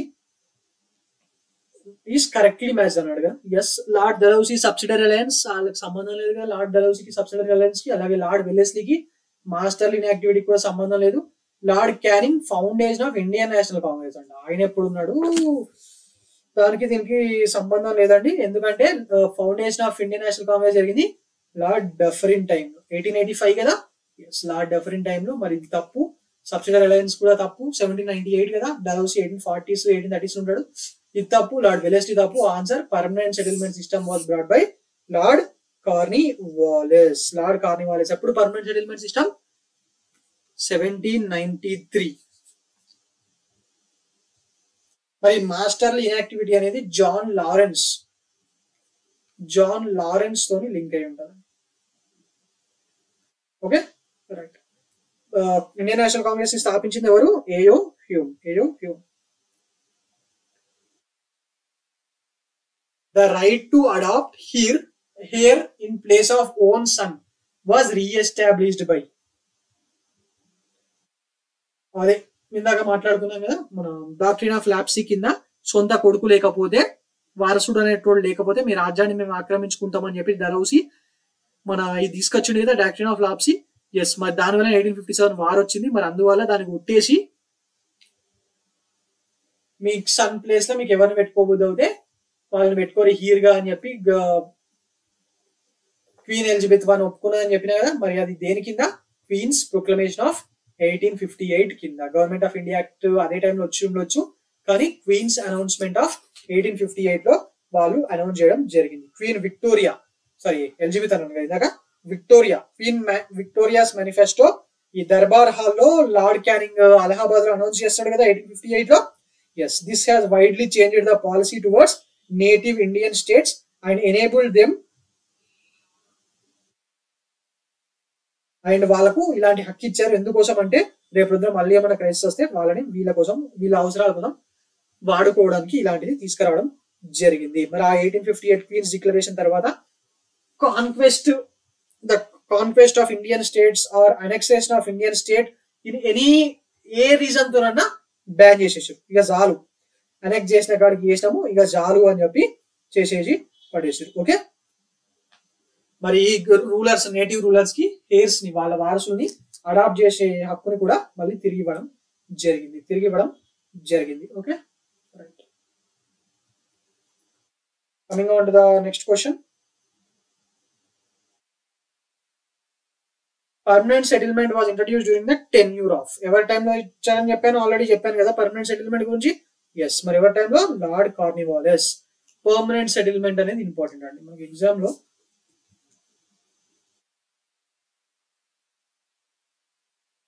ఈ పర్మనెంట్ సెటిల్మెంట్ మీద చాలా సార్లు క్వశ్చన్లు వచ్చినాయండి, చాలా సార్లు రావడం జరిగింది. పర్మనెంట్ సెటిల్మెంట్ కి సంబంధించిన వరకు ఎక్కడెక్కడ మన రెవెన్యూ పాలసీస్ కింద ఇవి వస్తాయి. ఎందుకంటే మద్రాస్ లో ఒక సెటిల్మెంట్ ఉంటది, సిస్టమ్ ఉంటది, బాంబేలో ఒక సెటిల్మెంట్ సిస్టమ్ ఉంటది, సెంట్రల్ ఇండియాలో ఒకటి ఉంటది, అస్సాం సైడ్ ఒకటి ఉంటది. సో అందువల్ల దీనికి సంబంధించిన విషయాల మీద క్వశ్చన్స్ చాలా సార్లు రావడం జరిగింది. Okay, economic policies of British గురించి మనం మాట్లాడుకున్నప్పుడు దీని నుంచి కూడా అక్కడ మాట్లాడుకున్నాం. ఓకే, మరి ఇది ఎప్పుడు తీసుకొచ్చారంటే ఏం చెప్తారు? 1793లో దీన్ని తీసుకురావడం జరిగింది. పర్మనెంట్ సెటిల్మెంట్ అన్న జమీందారీ సెటిల్మెంట్ అన్న ఒక్కటే, పర్మనెంట్ సెటిల్మెంట్ అన్న జమీందారీ సెటిల్మెంట్ అన్న ఒక్కటే. ఎప్పుడు? 1793లో తీసుకొచ్చారు. ముఖ్యంగా ఏ ఏరియాలో? ఆ బెంగాల్ ప్రెసిడెన్సీ ఉంటది కదా, బెంగాల్, బీహారు, ఒరిస్సా ఇలాంటి ఏరియాలో దీన్ని తీసుకురావడం జరిగింది. గవర్నర్ జనరల్ ఎవరు? కార్నివాలిస్. మరి దీన్ని సృష్టించింది, who invented this concept permanent settlement అనేది? సర్ జాన్ షోర్. ఈయన పేరు ఇంపార్టెంట్ అండి, సర్ జాన్ షోర్. మరి దీంతో పాటు రాయట్ వారి సెటిల్మెంట్, మహల్ వారి సెటిల్మెంట్, ఇవన్నిటి గురించి కూడా మనము రెవెన్యూ అడ్మినిస్ట్రేషన్, ఎడ్యుకేషన్ ఇవన్నీ మాట్లాడుకున్నాం. Okay, right. సో ఆన్సర్ ఏంటి? లార్డ్ కార్నివాలిస్.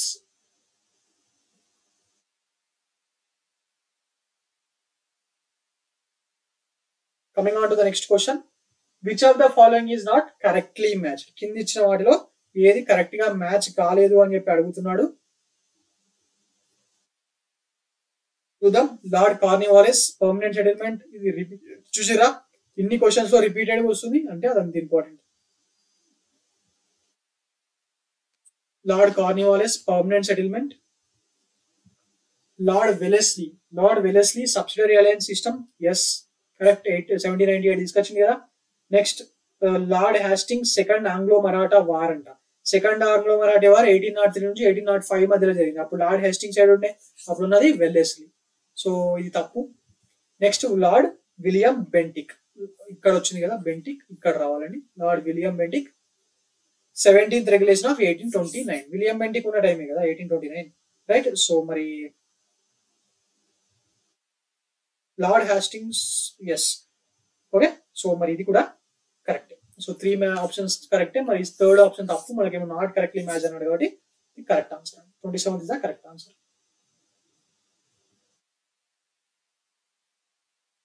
సో ఇక్కడ నేను ఇందాక ఎకనామిక్ పాలసీస్ మళ్ళీ చెప్తాను అన్నాను, కానీ this is the place where మనం ఆల్రెడీ ఎకనామిక్ పాలసీస్ హెడింగ్ పెట్టుకున్నాం. పర్మనెంట్ సెటిల్మెంట్ అనే క్వశ్చన్ వచ్చింది కాబట్టి మిగిలినవి కూడా ఇక్కడే చెప్పేస్తానండి, so that it gets completed here.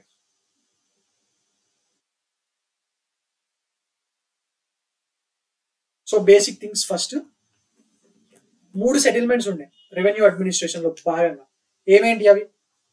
First zamindari or permanent settlement. ఇది ఇంపార్టెంట్, ఇందులోకి వెళ్ళి ప్రతిసారి క్వశ్చన్ వస్తుంది. జమీందారీ సెటిల్మెంట్ ఆర్ పర్మనెంట్ సెటిల్మెంట్ అంటారు. ఎప్పుడు? 1793. ఏ ఏరియాల? మన బెంగాల్ ప్రావిన్స్ ఉంది కదా అక్కడ, అంటే బెంగాల్, బీహారు, ఒరిస్సా ఇలాంటి స్టేట్స్. ఎవరు దీనికి ఆథర్? జాన్ షోర్ అని చెప్పాను కదా. ఎస్, మరి ఎవరి టైంలో వచ్చింది? Lord Cornwallis period. మొత్తం బ్రిటిష్ ఇండియాలో 19% ఆఫ్ ద ఏరియాని జమీందారీ సెటిల్మెంట్ ద్వారా జమీందారీ సెటిల్మెంట్ వాడి రెవెన్యూ కలెక్షన్ చేయడం జరిగింది. Okay, next ryotwari settlement. Ryotwari settlement ఇది చాలా మంచి సిస్టమ్ అండి.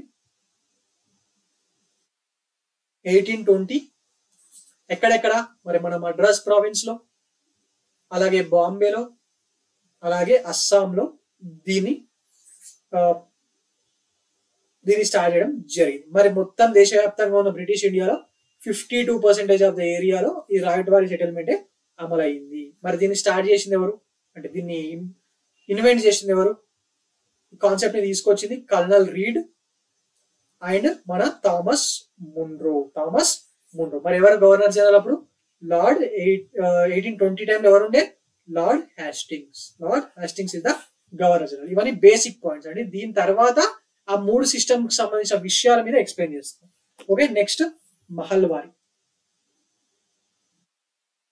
మహల్వారీ సెటిల్మెంట్ ఎప్పుడు? 1833. ఎక్కడెక్కడ? Central province or united province ఉంది కదా, ఆ ఏరియా. మరి చీఫ్ కమిషనర్ ప్రావిన్స్ అయిన ఆగ్రా, ఇక పంజాబ్, అట్లే north west inter province. North west అన్నాడు, నార్త్ ఈస్ట్ కాదు. అంటే ఇప్పటి పెషావర్ ఏరియా ఉన్నాయి కదా అక్కడ. మరి ఇండియాలోని 29% ఆఫ్ ద భూభాగం, బ్రిటిష్ ఇండియాలోని 29% ఆఫ్ ద భూభాగంలో దీన్ని వాడేవాళ్ళు. మరి దీన్ని స్టార్ట్ ఆథర్ ఎవరు దీనికి? RM bird. మరి ఎవరి టైంలో వచ్చింది? 1829 అంటే 1833 అంటే విలియం బెంటికే కదా. విలియం బెంటిక్ పీరియడ్ లో రావడం జరిగింది.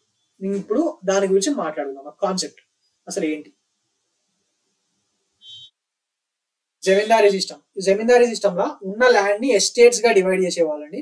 ఆ ఎస్టేట్స్ మీద అధికారం అంటే ఓనర్షిప్ రైట్స్ అనేటివి లోకల్ జమీందారులకు ఇచ్చేవాళ్ళు. అందుకనే దీన్ని జమీందారీ సెటిల్మెంట్ అనేవాళ్ళు. ముఖ్యంగా జమీందార్స్ డైరెక్ట్ గా బ్రిటిష్ రూలర్స్ కి రైతులకు మధ్య డైరెక్ట్ కనెక్షన్ ఉండేది కాదు. జమీందార్స్ ఆ కనెక్షన్ మిడిల్ మ్యాన్ వాళ్ళే. So Zamindar use to collect the rent from the cultivators in the capacity of land owners. వీళ్ళే ల్యాండ్ ఓనర్స్ కాబట్టి మరి ఆ ల్యాండ్ కౌలుకి ఇచ్చి వాళ్ళతో చేపించి అక్కడ నుంచి ట్యాక్స్ వీళ్ళే వసూలు చేసే వాళ్ళు. కలెక్షన్ చేసిన దాంట్లో మొత్తంలో 10/11 ఆఫ్ ద పోర్షన్ వీళ్ళు బ్రిటిష్ ఇండియా కట్టాలా, 1/11 జమీందారు షేర్. Okay, right. మరి దీన్ని 10 years పాటు ఉంచేవాళ్ళు. ఈ సెటిల్మెంట్ ని ఒక్కసారి జమీందార్కి ఇస్తే 10 ఏళ్ల పాటు ఆయన చేతుల్లో ఉంటుంది. ఇక రాయట్వారీ సెటిల్మెంట్. ఓకే, బేసిక్ గా ఓనర్షిప్ ఆఫ్ ల్యాండ్ ఉంటది కదా, దాన్ని జమీందార్ల ప్లేస్ లా డైరెక్ట్ రైతులకే ఇచ్చేవాళ్ళు, కల్టివేటర్స్ కే ఇచ్చేవాళ్ళు. ఓకే, ఎట్లా అంటే భూమి పత్రాలు ఉంటాయి కదా, పట్టా, టైటిల్ డీడ్ వీళ్ళ పేరు మీదే ఉంటుండే. మరి గవర్నమెంట్ అఫీషియల్స్ పోయి డైరెక్ట్ గా కల్టివేటర్స్ నుంచి ట్యాక్స్ ని వసూలు చేసేవాళ్ళు. జమీందారీతో కంపేర్ చేసుకుంటే ఇది ఎగ్జాక్ట్లీ అపోజిట్ సిస్టమ్ కదా. ఎస్, మరి ఇది ఇండియాలో 52% ఆఫ్ ద ఏరియాలో ఇదే అమల్లో ఉంటుంది. అండ్ జమీందారీ సిస్టమ్ అనేది ముఖ్యంగా మన నిజాం రాష్ట్రం ఉంది కదా, తెలంగాణ, మరాఠవాడ, కర్ణాటక, అక్కడ ఎక్కువగా ఉండేది. Okay, next Mahalwari settlement. Mahalwari system అంటే ఏం లేదండి, జమీందారీలో ఉన్న పాయింట్స్, రాయత్వారీలో ఉన్న సెటిల్మెంట్ రెండింటిని కలిపి ఒక హైబ్రిడ్ సిస్టమ్ తీసుకొచ్చి దాన్ని మహల్వారీ సెటిల్మెంట్ అని చెప్పి అనేవాళ్ళు. ఏంటంటే ఎస్టేట్స్ కి ఇస్తాడని చెప్పిన కదా, ఇక్కడ ఒకటి లేకపోతే అంతకన్నా ఎక్కువ విలేజెస్ ఒక గ్రూప్ గా చేసి దాన్ని ఒక మహల్ ఆర్ ఎస్టేట్ గా రూపాంతరం చేసి అక్కడ నుంచి ల్యాండ్ రెవెన్యూ కలెక్షన్ చేయాలి. ఓకే, కాకపోతే ఎస్టేట్ లో ఉన్న రైతులు అందరికీ కూడా పట్టాలు ఇచ్చేటోళ్ళు. ఓకే, అక్కడ ఒక విలేజ్ కమిటీ ఉంటుండే. They will be responsible for the collection of taxes from the cultivators. అంతేగాని బ్రిటిష్ ఆఫీసర్స్ వచ్చి కలెక్షన్ చేయడం ఏమి ఉండకపోతుండే. Okay, right. ఇవి 3 సిస్టమ్స్ అండి. దీని క్వశ్చన్స్ ప్రతిసారి వస్తాయి. సో ఒకసారి చూసుకోండి, ఒకసారి మంచిగా చూసుకోండి. Coming on to the next question. Which of the following is not correctly match? కింద ఇచ్చిన స్టేట్మెంట్ లో ఏది కరెక్ట్ కాదు అని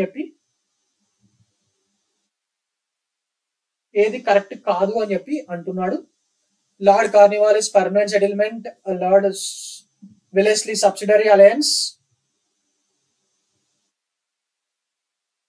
sir John Shore Anglo Nepal war, lord Hastings third Anglo Maratha war. మరి లార్డ్ కార్న్వాలిస్ పర్మనెంట్ సెటిల్మెంట్ మీకు తెలిసిందే, ఇప్పటికే 4-5 క్వశ్చన్లలో వచ్చింది కదా. మోస్ట్లీ రిపీటెడ్ అనేది పర్మనెంట్ సెటిల్మెంట్. సో ఇది correct. Wellesley subsidiary lines, yes అది కూడా కరెక్ట్. నాట్ కరెక్ట్ అన్నాడు sir John Shore. Anglo Nepal war, lord Hastings third Anglo Maratha war ఇందాకే చెప్పాను కదా. సో ఇది కూడా కరెక్ట్. సో తప్పుడు ఆన్సర్ ఏమవుతుంది, John Shore. Anglo Nepal war అనేది 1814 నుంచి 1816 మధ్యలో జరిగిందని చెప్పాను కదా. మరి ఆ టైంలో ఈ జాన్ షోరే, ఈ జాన్ షోర్ లేడు. మరి ఆ టైంలో ఎవరు ఉండే, హ్యాస్టింగ్స్ దీని ప్లేస్ లో ఉండే వాళ్ళు. ఓకే, మరి ఉత్తరాఖండ్ లో ఉన్న కుమాన్ హిల్స్ అనే ఒక ఏరియా ఉంటది కదా, దాన్ని బ్రిటిష్ వాళ్ళు అప్పుడు నేపాల్ నుంచి తీసుకేసుకోవడం జరిగింది under the treaty of Sagauli. Kumaon, Garhwal, Shimla ఇవన్నీ అక్కడ నుంచి తీసుకున్నారు. Okay, right. Coming on to the next question. Who among the following is associated with the policy of masterly inactivity? ఎవరు ఆల్రెడీ మనం ఒక దగ్గర మాట్లాడాం కదా, బెండికా, క్యానింగా, మేయోనా, లారెన్సా మాస్టర్ ఇన్యాక్టివిటీకి సంబంధించి related to whom, John Lawrence తోని ఇది లింక్ ఉందండి. జాన్ లౌరెన్స్ తోని లింక్ ఉంది. The policy of masterly inactivity regarding Anglo Afghan war was started during the tenure of lord Ellenborough and ended in the tenure of Lord Northbrook. Okay, this period is also known as the policy of masterly inactivity period. Okay, మరి ఎందుకు అది ఎవరి వల్ల అట్లా చేసిరంటే due to John లౌరెన్స్. John లౌరెన్స్ టైంలో ఈ మాస్టర్లీ inactivate అనే period ని బాగా వాడిరంట. మరి అందువల్లనే దీనికి ఈయనకు లింక్ అనేది పెట్టడం జరిగింది. Okay, now coming on to the next question. The governor general who followed A spirited forward policy towards Afghanistan. Option చూడండి. ఏం లేదండి, ఫార్వర్డ్ పాలసీ అంటే అప్పటి వరకు ఈ పెషావర్ ఇక్కడ వరకు వీళ్ళ చేతుల్లోనే ఉండే కదా, అక్కడ నుంచి ఇంకా ఆఫ్ఘనిస్తాన్ కూడా ఏమైనా ఆక్రమించుకోవడానికి అట్లా చేసేదే ఫార్వర్డ్ పాలసీ. మరి ఇది ఎవరి టైంలో స్టార్ట్ అయిందంటే మింటోనా, డఫ్రినా, ఎలిగినా, లిట్టనా, ఎవరి టైంలో, లార్డ్ లిట్టన్ ప్లేస్ టైంలో. లార్డ్ లిట్టన్ 1876 లో వైస్రాయ్ అవుతాడు. మరి he tried to follow the policy of forward పాలసీని ఆయన్నే ఇంప్లిమెంట్ చేయడానికి ప్రయత్నించడం జరిగింది. ఓకే, బ్రిటిష్ వాళ్ళు ఇండియాలో ఉన్న స్టేట్స్ తోనే కాదు, ఆఫ్ఘనిస్తాన్ తోని, నేపాల్ తోని, ఇట్లా భూటాన్ తోని, అందరితోని గొడవలు పెట్టుకోవడానికి ప్రయత్నించారండి. ఓకే,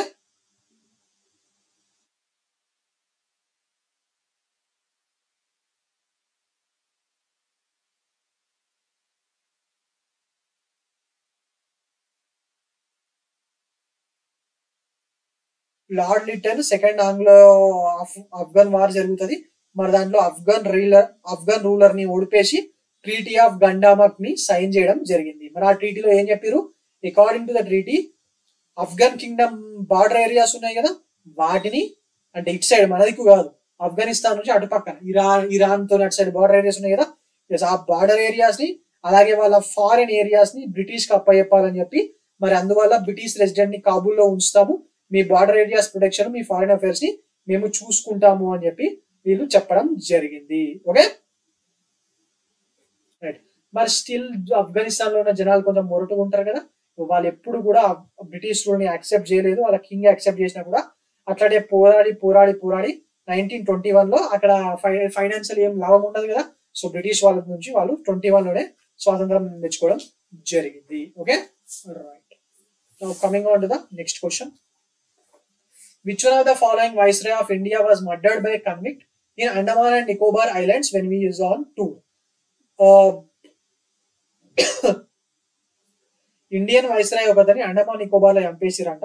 ఆయన ఎవరు అని చెప్పి అడుగుతున్నారు. ఆప్షన్ చూడండి, కర్జన్, రిప్పన్, మాయో, మింటో. ఎవరు మరి?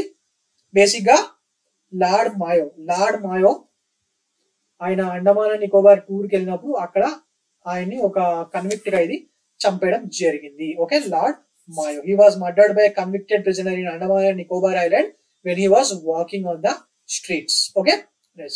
But this man was the first governor general killed during his period. He was the first governor general of British who was killed during his tenure. Right. Next, the governor general who followed A spirited local self-government institutions in India were strengthened in 1882 పై. మనకు local self government అనగానే ఒక్కటే ఒక పేరు గుర్తుకొస్తుంది. ఎవరైనా local self government అనే గుర్తుకోరాగానే వచ్చే పేరేంటి? Lord Ripon. లార్డ్ రిప్పనే కదా? ఎస్, లార్డ్ రిప్పన్ పేరే గుర్తుకొస్తుందండి. లార్డ్ రిప్పన్ 1882లో ఈ లోకల్ సెల్ఫ్ గవర్నమెంట్ ని ఇండియాలో తీసుకురావడం జరిగింది. ఓకే,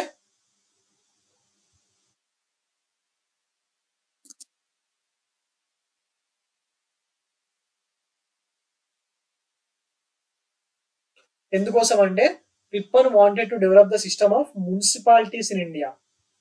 ఓకే, ఎందుకు మున్సిపాలిటీస్ డిస్కస్ ఏమవుతుంది? ఎక్కడదక్కడ ఎక్కడదక్కడ రూలింగ్ ఉంటది కదా. సో మరి దానివల్ల పొలిటికల్ ఎడ్యుకేషన్ అనే కాన్సెప్ట్ ఇండియాలో మెల్లమెల్లగా స్టార్ట్ అవుతుంది కదా. ఎస్, మరి దానికోసం ఇది తీసుకొచ్చాడు. మరి దీని కింద ఇండియాలోని రూరల్ టెరిటరీస్ లో లోకల్ బోర్డ్స్, మరి అర్బన్ టెరిటరీస్ లో మున్సిపాలిటీస్ అనేవి ఎస్టాబ్లిష్ అయ్యాయి. Okay, right.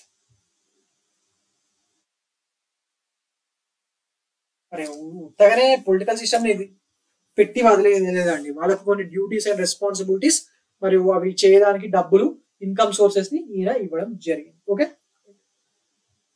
UPSC 2007 question, the first factory act for restricting the working hours of women and children and authorizing local government to make necessary rules was adopted during the time of. First factory act కూడా వచ్చింది 1881 లో. అది ఏం చెప్తుందంటే women and children ఎన్ని గంటలే పని చేయాలని ఒక రూల్ పెట్టారు, అంతకని ఎక్కువ పని చేయొద్దని చెప్పి. మరి అది ఎవరు తీసుకొచ్చారు, ఎవరి టైంలో వచ్చిందని చెప్పి అడుగుతున్నాడు. Options lord Lytton, lord Bentinck, lord Ripon, lord canning. మరి ఆన్సర్ ఏంటి? లార్డ్ రిప్పన్ అండి. లార్డ్ రిప్పన్ ఎందుకంటే ఇతను ఉన్న వైస్రాయ్స్ అందరిలో కొంచెం మంచోడండి లార్డ్ రిప్పన్. ఈయన టైంలోనే చాలా చాలా లిబరల్ యాక్ట్స్ అనేవి ఈయన టైంలోనే రావడం జరిగింది. మరి ఈయననే ఫస్ట్ ఫ్యాక్టరీ యాక్ట్ ని కూడా 1881 లో ఈయననే తీసుకురావడం జరిగింది. ఆ ఫ్యాక్టరీ యాక్ట్ లో ఏముంది అసలు, అది ఏం చేయాలనుకుంది? This try to facilitate the position of workers యొక్క పొజిషన్, ఎవరు ఎన్ని గంటలు పని చేయాలా, ఇలాంటివన్నీ ఇందులో చెప్పడం జరిగింది. ఏం చెప్పింది? 7 ఏళ్ల కన్నా చిన్నగా ఉండే పిల్లలు ఉంటారు చూసిరా, less than 7 years of age, వీళ్ళకి అసలు వర్క్ చేయడానికి పర్మిషన్ లేదు. ఓకే, అండ్ 12 years కన్నా తక్కువ ఉన్న వాళ్ళకు 7 నుంచి 12 years గ్యాప్ అనుకోండి, వీళ్ళు ఒక రోజులో 9 hours కన్నా ఎక్కువ పని చేయకూడదు. అండ్ వీళ్ళకు 4 days మంత్ లో ఆఫ్ ఉండాలి ఖచ్చితంగా అని చెప్పి ఇది మెన్షన్ చేయడం జరిగింది. ఓకే, ఎవరి టైంలో అన్నాను? Lord Ripon.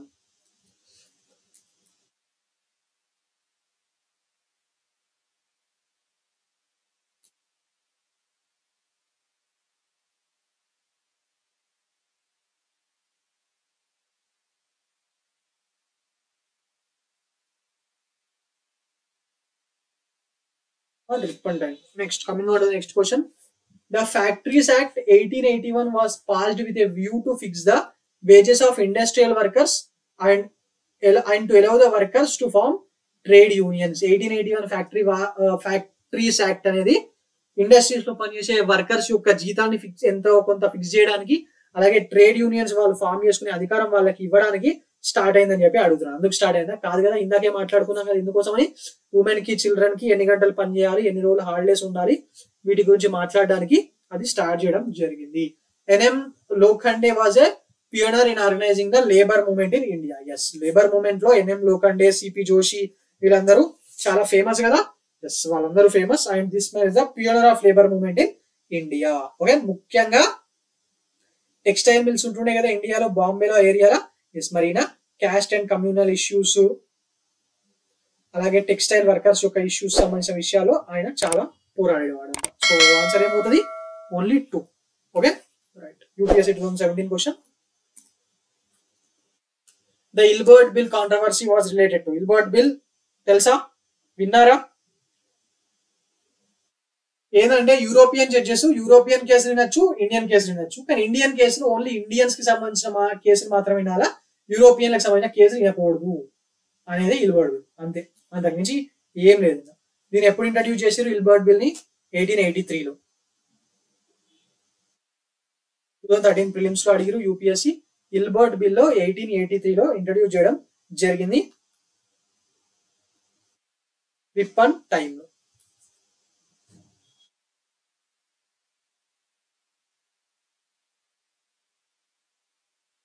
Okay,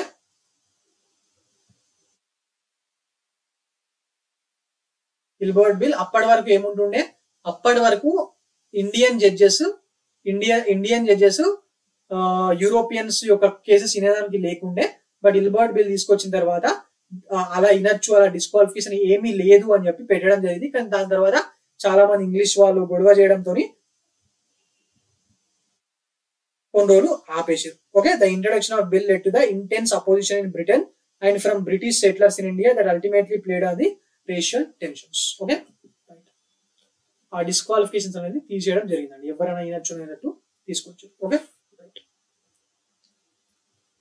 coming on to the next question. Match the following. ఒక దిక్కేమో వైస్ రాయ్స్ గవర్నర్ జనరల్ పేర్లు ఇచ్చింది, ఇంకో దిక్కేమో వాళ్ళు చేసిన పనులు. ఓకే, చూద్దాం. లార్డ్ డల్హౌసీ. డల్హౌసీ అంటే మనకు ఫస్ట్ గుర్తుగా చేయండి డాక్టర్ ఆఫ్ ల్యాప్సీ కదా. ఎస్, మరి దాంతో లింక్ చేద్దామా డల్హౌసీని? చేద్దాం. Doctrine of lapse. Lord William Bentinck sati providence చేసింది కదా. ఎస్, అదే ఉంది. ఇక లార్డ్ రిప్పన్. లార్డ్ రిప్పన్ అనేది ఇందాక మాట్లాడుకున్నాం, local self government. Lord Curzon 1905 division of Bengal. Sir మరి ఏమవుతుంది? డిఏబిసి కదా. Yes, DABC is the correct answer అండి. చూద్దాం ఇక్కడ option A.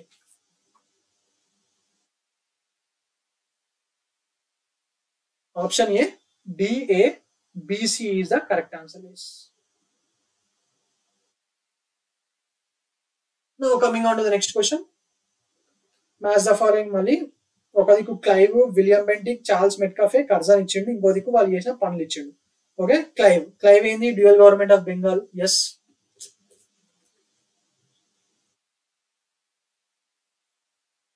Clive dual government of Bengal. ఇంకా విలియం బెంటిక్ ఏం చేసిండు? ప్రెస్ రిస్ట్రిక్షన్స్ ఈయన కాదు. Removal of press restrictions Charles Metcalfe కదా. Yes. Curzon partition of Bengal. ఇక మిగిలింది అవుతుంది English education. Okay, so answer ఏమవుతుంది? A3B4. Okay, CDAB is the correct answer అండి. ఈ డ్యూయల్ గవర్నమెంట్ అనే సిస్టమ్ ని బెంగాల్లో మన విలియం బెంటిక్ రాబర్ట్ క్లైవ్ 1765 లో తీసుకొస్తాడు. 1772 వారెన్ హాస్టింగ్స్ తీసేస్తాడు. Right.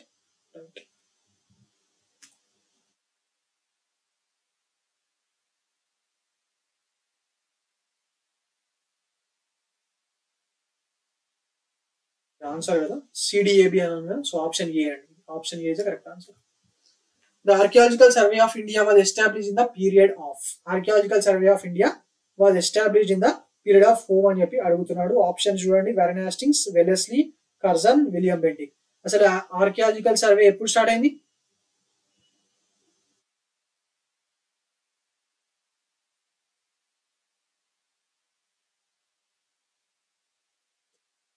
Archaeological survey of India అంటున్నాడు కదా. ఆర్కియాలజికల్ సర్వే ఆఫ్ ఇండియా మనకు first Asiatic Society of Calcutta or Asiatic Society of Bengal అది స్టార్ట్ అయినప్పుడు 1784 లో కదా కోల్కతాలో. ఎవరు? William Jones. తర్వాత 1861 లో ఈ అలెగ్జాండర్ కమ్మింగ్హామ్ ని director general of archaeological survey department గా మన క్యానింగ్ టైంలో అపాయింట్ అవుతాడు. మరి లార్డ్ కర్జన్ వచ్చిన తర్వాత ఆయన ఈ ఆర్కియాలజికల్ సర్వే ఆఫ్ ఇండియాని కొంచెం సెంట్రలైజ్ చేసేసి జాన్ మార్షల్ ని డైరెక్టర్ జనరల్ గా అపాయింట్ చేశాడు. మరి archaeological society of survey of India lord Curzon అండి. Lord Curzon 1901. Okay, right.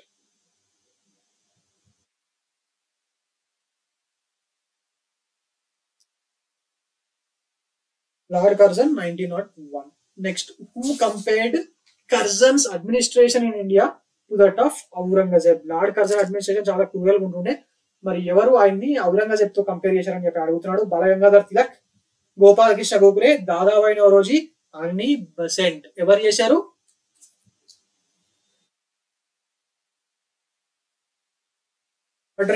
Moderate గా గుర్తింపు పొందిన గోపాలకృష్ణ గోఖలే జీకే గోఖలే గారు ఔరంగజేబ్ తోని పోల్చడం జరిగింది. Moderate Indian moderates and extremist అనే కాన్సెప్ట్ ఉంటుంది కదా, అందులో జీకే గోఖలే ఆర్ గోపాలకృష్ణ గోఖలే ఈయన గురువు కదా మహాత్మా గాంధీ గారికి, ఆయన్నే ఆ కర్జాన్ని ఔరంగజేబ్ తో కంపేర్ చేయడం జరిగింది. అంత దరిద్రంగా ఉంది ఇది అని చెప్పి. Okay right. Coming on to the next question, with reference to the civil administration in 1905, which of the statements are correct? 1905 లో లార్డ్ కర్జన్ ఉండే కదా అప్పటికి. Yes, Lord Curzon decided to rearrange the provincial boundaries. ఈ statement కరెక్టా? Yes, ఈ statement కరెక్టే. Provincial boundaries ని divide చేసే కదా ఈస్ట్ బెంగాల్ అనే దాన్ని తీసుకొచ్చిండు. బెంగాల్ ని రెండుగా డివైడ్ చేసి ఈస్ట్ బెంగాల్ వెస్ట్ బెంగాల్ అనే కాన్సెప్ట్ ని ఇలా తీసుకొచ్చిండు కదా, అప్పుడే కదా. సో మరి కరెక్ట్ అవుతుంది. A new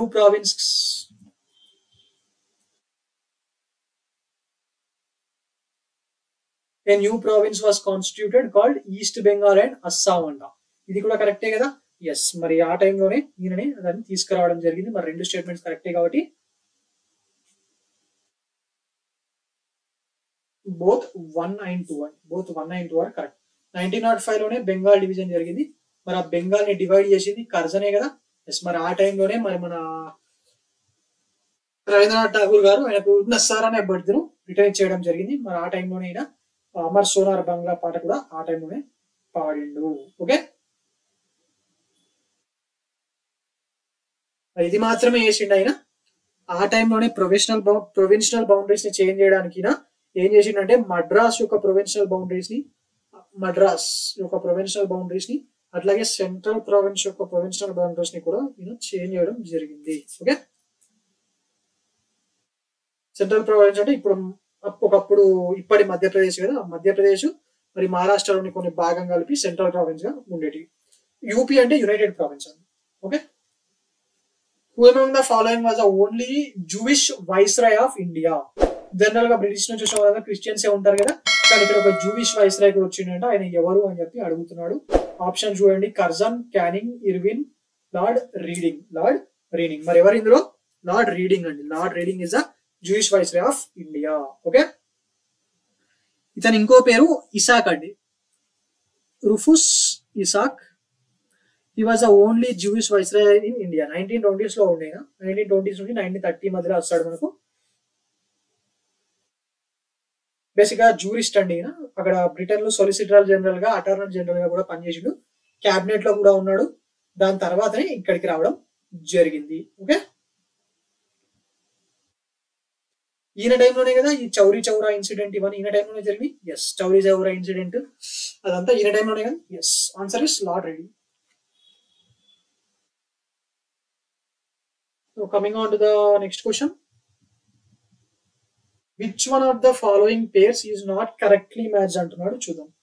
pits India act కరెక్టే కదా. Pitt's India act 1784, Warren Hastings ఆ టైంలో ఉన్నాడు. Yes, doctrine of lapse, Dalhousie ఇప్పటికి 10 సార్లు వచ్చింది కదా. Yes, vernacular press act, Curzon. Vernacular press act అన్న Indian languages newspaper act అన్న ఒకటే. మరి వెర్నాకులర్ ప్రెస్ యాక్ట్ ని కర్జన్ తీసుకొచ్చిండా? కాదు కదా, దానితో ఏం లింక్ ఉండదు. వెర్నాకులర్ ప్రెస్ యాక్ట్ ని తీసుకొచ్చింది 1878 లో తీసుకొస్తారు. ఇది అప్పుడు వైస్రాయ్ ఎవరు? Lytton, lord Lytton.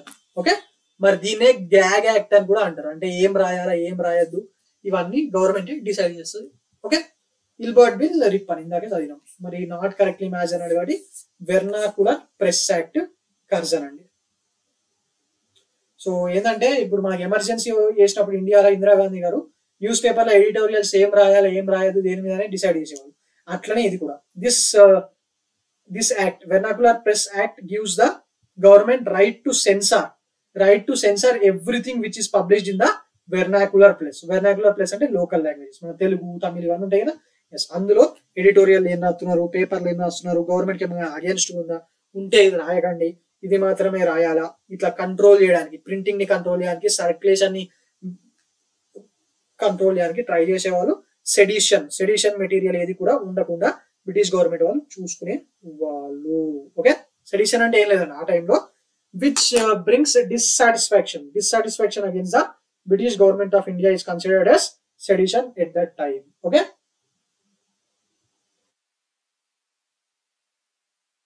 So coming on to the next question. In my belief, Congress is tottering to its fall, and one of my greatest ambition while in India is to assist it to a peaceful demise అని చెప్పి ఎవరన్నారు. Okay, అట్లా ఎవరన్నారు అని చెప్పి అడుగుతున్నాడు. ఏం లేదు, కాంగ్రెస్ అనేది అదిచ్చదే కూలిపోయేటట్టుంది. మరి నేను ఇండియాలో ఉన్నప్పుడు అది పీస్ఫుల్ గా అది చనిపోవడం అనేది నేను చూడాలి అని చెప్పి అన్న వైస్రా ఎవరు అని చెప్పి అడుగుతున్నాడు. ఆప్షన్స్ చూడండి. Lytton, Dufferin, Curzon, lord Minto. మరి ఎవరు? ఇట్లా చేసేది ఎవరు? ఎప్పుడైనా కర్జనే కదా. ఎందుకంటే కర్జన్స్ కి ఇండియా అన్న, ఇండియన్స్ అన్న చాలా చిన్న చూపు, నచ్చకపోతుందండి. ఎప్పుడు చూడు ఏదో ఒక కమిటీ వేయడము, అదే వేయడం, ఇదే వేయడము, ఇండియన్ ఇంట్రెస్ట్ అగేన్స్ట్ గా వ్యవహరించడం చేస్తుండే. Okay, he use to recognize India as a nation itself. India అనేది ఒక దేశం కాదనేటోడు. అట్లనే మన నేషనలిస్టులు అందరినీ, బాలగంగాధర్ తిలక్ ని, వీళ్ళందరినీ అవమానించేటోడు. ఓకే, మరి ఆయన 1900 లో ఈ స్టేట్మెంట్ చేసిండంట. My own belief is that Congress is tottering to its fall, and one of my greatest ambition while in India is to assist it to a peaceful demise. And దగ్గరుండి దాన్ని సాగంపాలా అని చెప్పి అనేవాడు. Okay, coming on to the next question. Which of the following governor general used the system of separate electoral college to conquer Muslims and make them against Congress? ఇక్కడ రావాల్సిన question కాదు కదా. Yes, మరి ఒకసారి చూద్దాం. Which of the following governor general used the system to separate electoral college to conquer Muslims and make them against Congress? ఎవరు తీసుకొచ్చింది? Lord కర్జనా, డఫ్రినా, హెర్డింజేనా, మింటోనా? దీన్ని లార్డ్ మింటో తీసుకురావడం జరిగింది. ఈయన 1905 లో మింటోని వైస్రాయ్ గా అండ్ మార్లేని, మింటో మార్లే రిఫార్మ్స్ గుర్తున్నాయా, అండ్ మార్లేని సెక్రటరీ ఆఫ్ ఇండియాగా అపాయింట్ చేయడం జరిగింది. సెక్రటరీ ఆఫ్ ఇండియాగా అపాయింట్ చేయడం జరిగింది. మరి ఆయన టైంలోనే ఇట్లా సపరేట్ ఎలక్టోరేట్స్ మింటో టైంలోనే తీసుకురావడం జరిగింది. మాంటే మార్లే రిఫార్మ్స్ 1909 ఉన్నాయి కదా. ఎస్ఆర్ గవర్నమెంట్ ఆఫ్ ఇండియా 1909, అందులోనే separate electorates and separate electoral constituencies for Muslims అనేదాన్ని మొట్టమొదటిసారిగా ఇక్కడనే తీసుకొచ్చారు. Okay, the transfer of the capital of British India from Calcutta to Delhi was effected during the period of ఎవరి టైంలో అని చెప్పి అడుగుతున్నాడు. ఎవరి టైంలో తెలాలంటే మనకు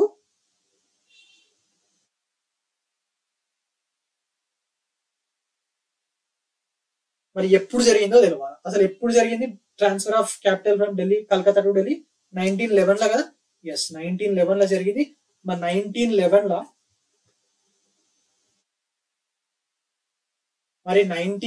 లో ఇండియాలో ఎవరుండే? మింటోనా, హార్డింగా, క్లెమ్స్ఫోల్డా, రీడింగా? ఆ టైంలో ఉన్న బ్రిటిష్ వైస్రాయ్ ఎవరు ఇక్కడ? ఆ టైంలో ఉన్నది లార్డ్ హార్డింగ్ అండి. బేసిక్ గా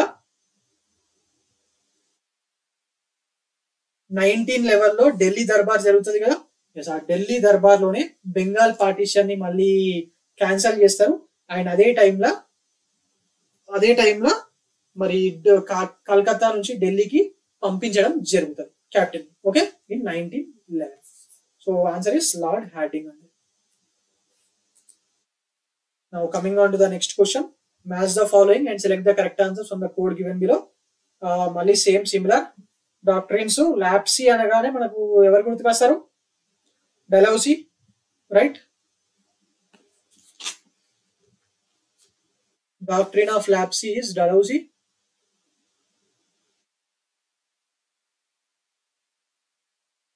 next partition of Bengal. Partition of Bengal గురించి ఇందాకే చదివాం కదా. ఎవరన్నాను? 1905 lord Curzon. Dual government of Bengal Clive. ఇక సోషల్ రిఫార్మ్ చేసింది సతీవని చేసింది విలియం బెంటిక్ కదా. సో మరి ఆన్సర్ ఏమవుతుంది? 3124. 3124 is the correct answer. 3124 is the correct answer. So option B, option C.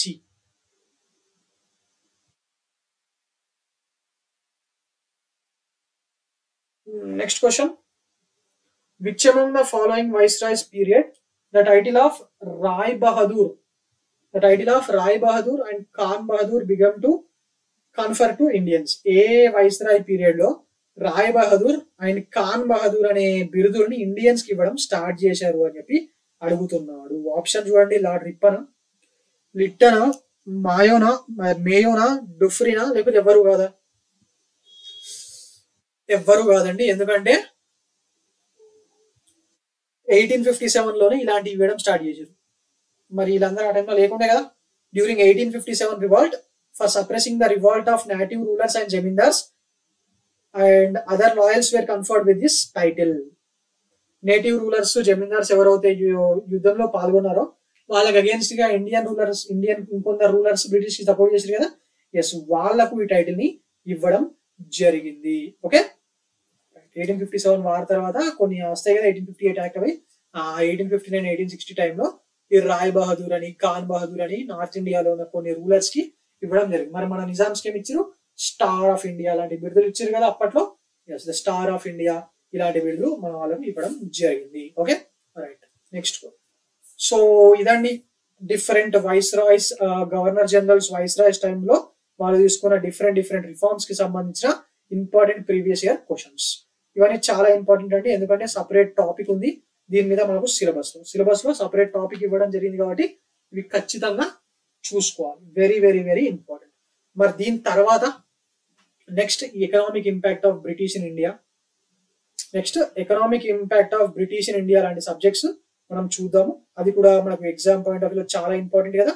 Economic impact of British in India, మరి దాని తర్వాత 1857 రివాల్ట్, ఇలా ఒక్కొక్క ఇంపార్టెంట్ టాపిక్ ని మనం డిస్కస్ చేసుకున్నాం. సిలబస్ లో ఉన్న టాపిక్స్ మీద, అన్ని టాపిక్స్ మీద, ఇండియన్ హిస్టరీకి సంబంధించి, దాని తర్వాత తెలంగాణ హిస్టరీ, దాని తర్వాత తెలంగాణ మూవ్మెంట్ మీద కూడా టోటలీ అన్ని వీడియోస్ మీకు అవైలబుల్ గా పెట్టడం జరుగుతుందండి, previous year questions. Okay, right. History and movement కలిపి గ్రూప్ 2 వాళ్ళకు, తెలంగాణ వాళ్ళకు 230 మార్క్స్ ఉంది కదా.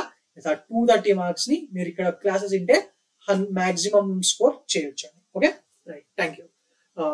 మీకు క్లాస్ నచ్చినట్టయితే do like our class and also share our class and also please subscribe our channel T1 Academy. Thank you.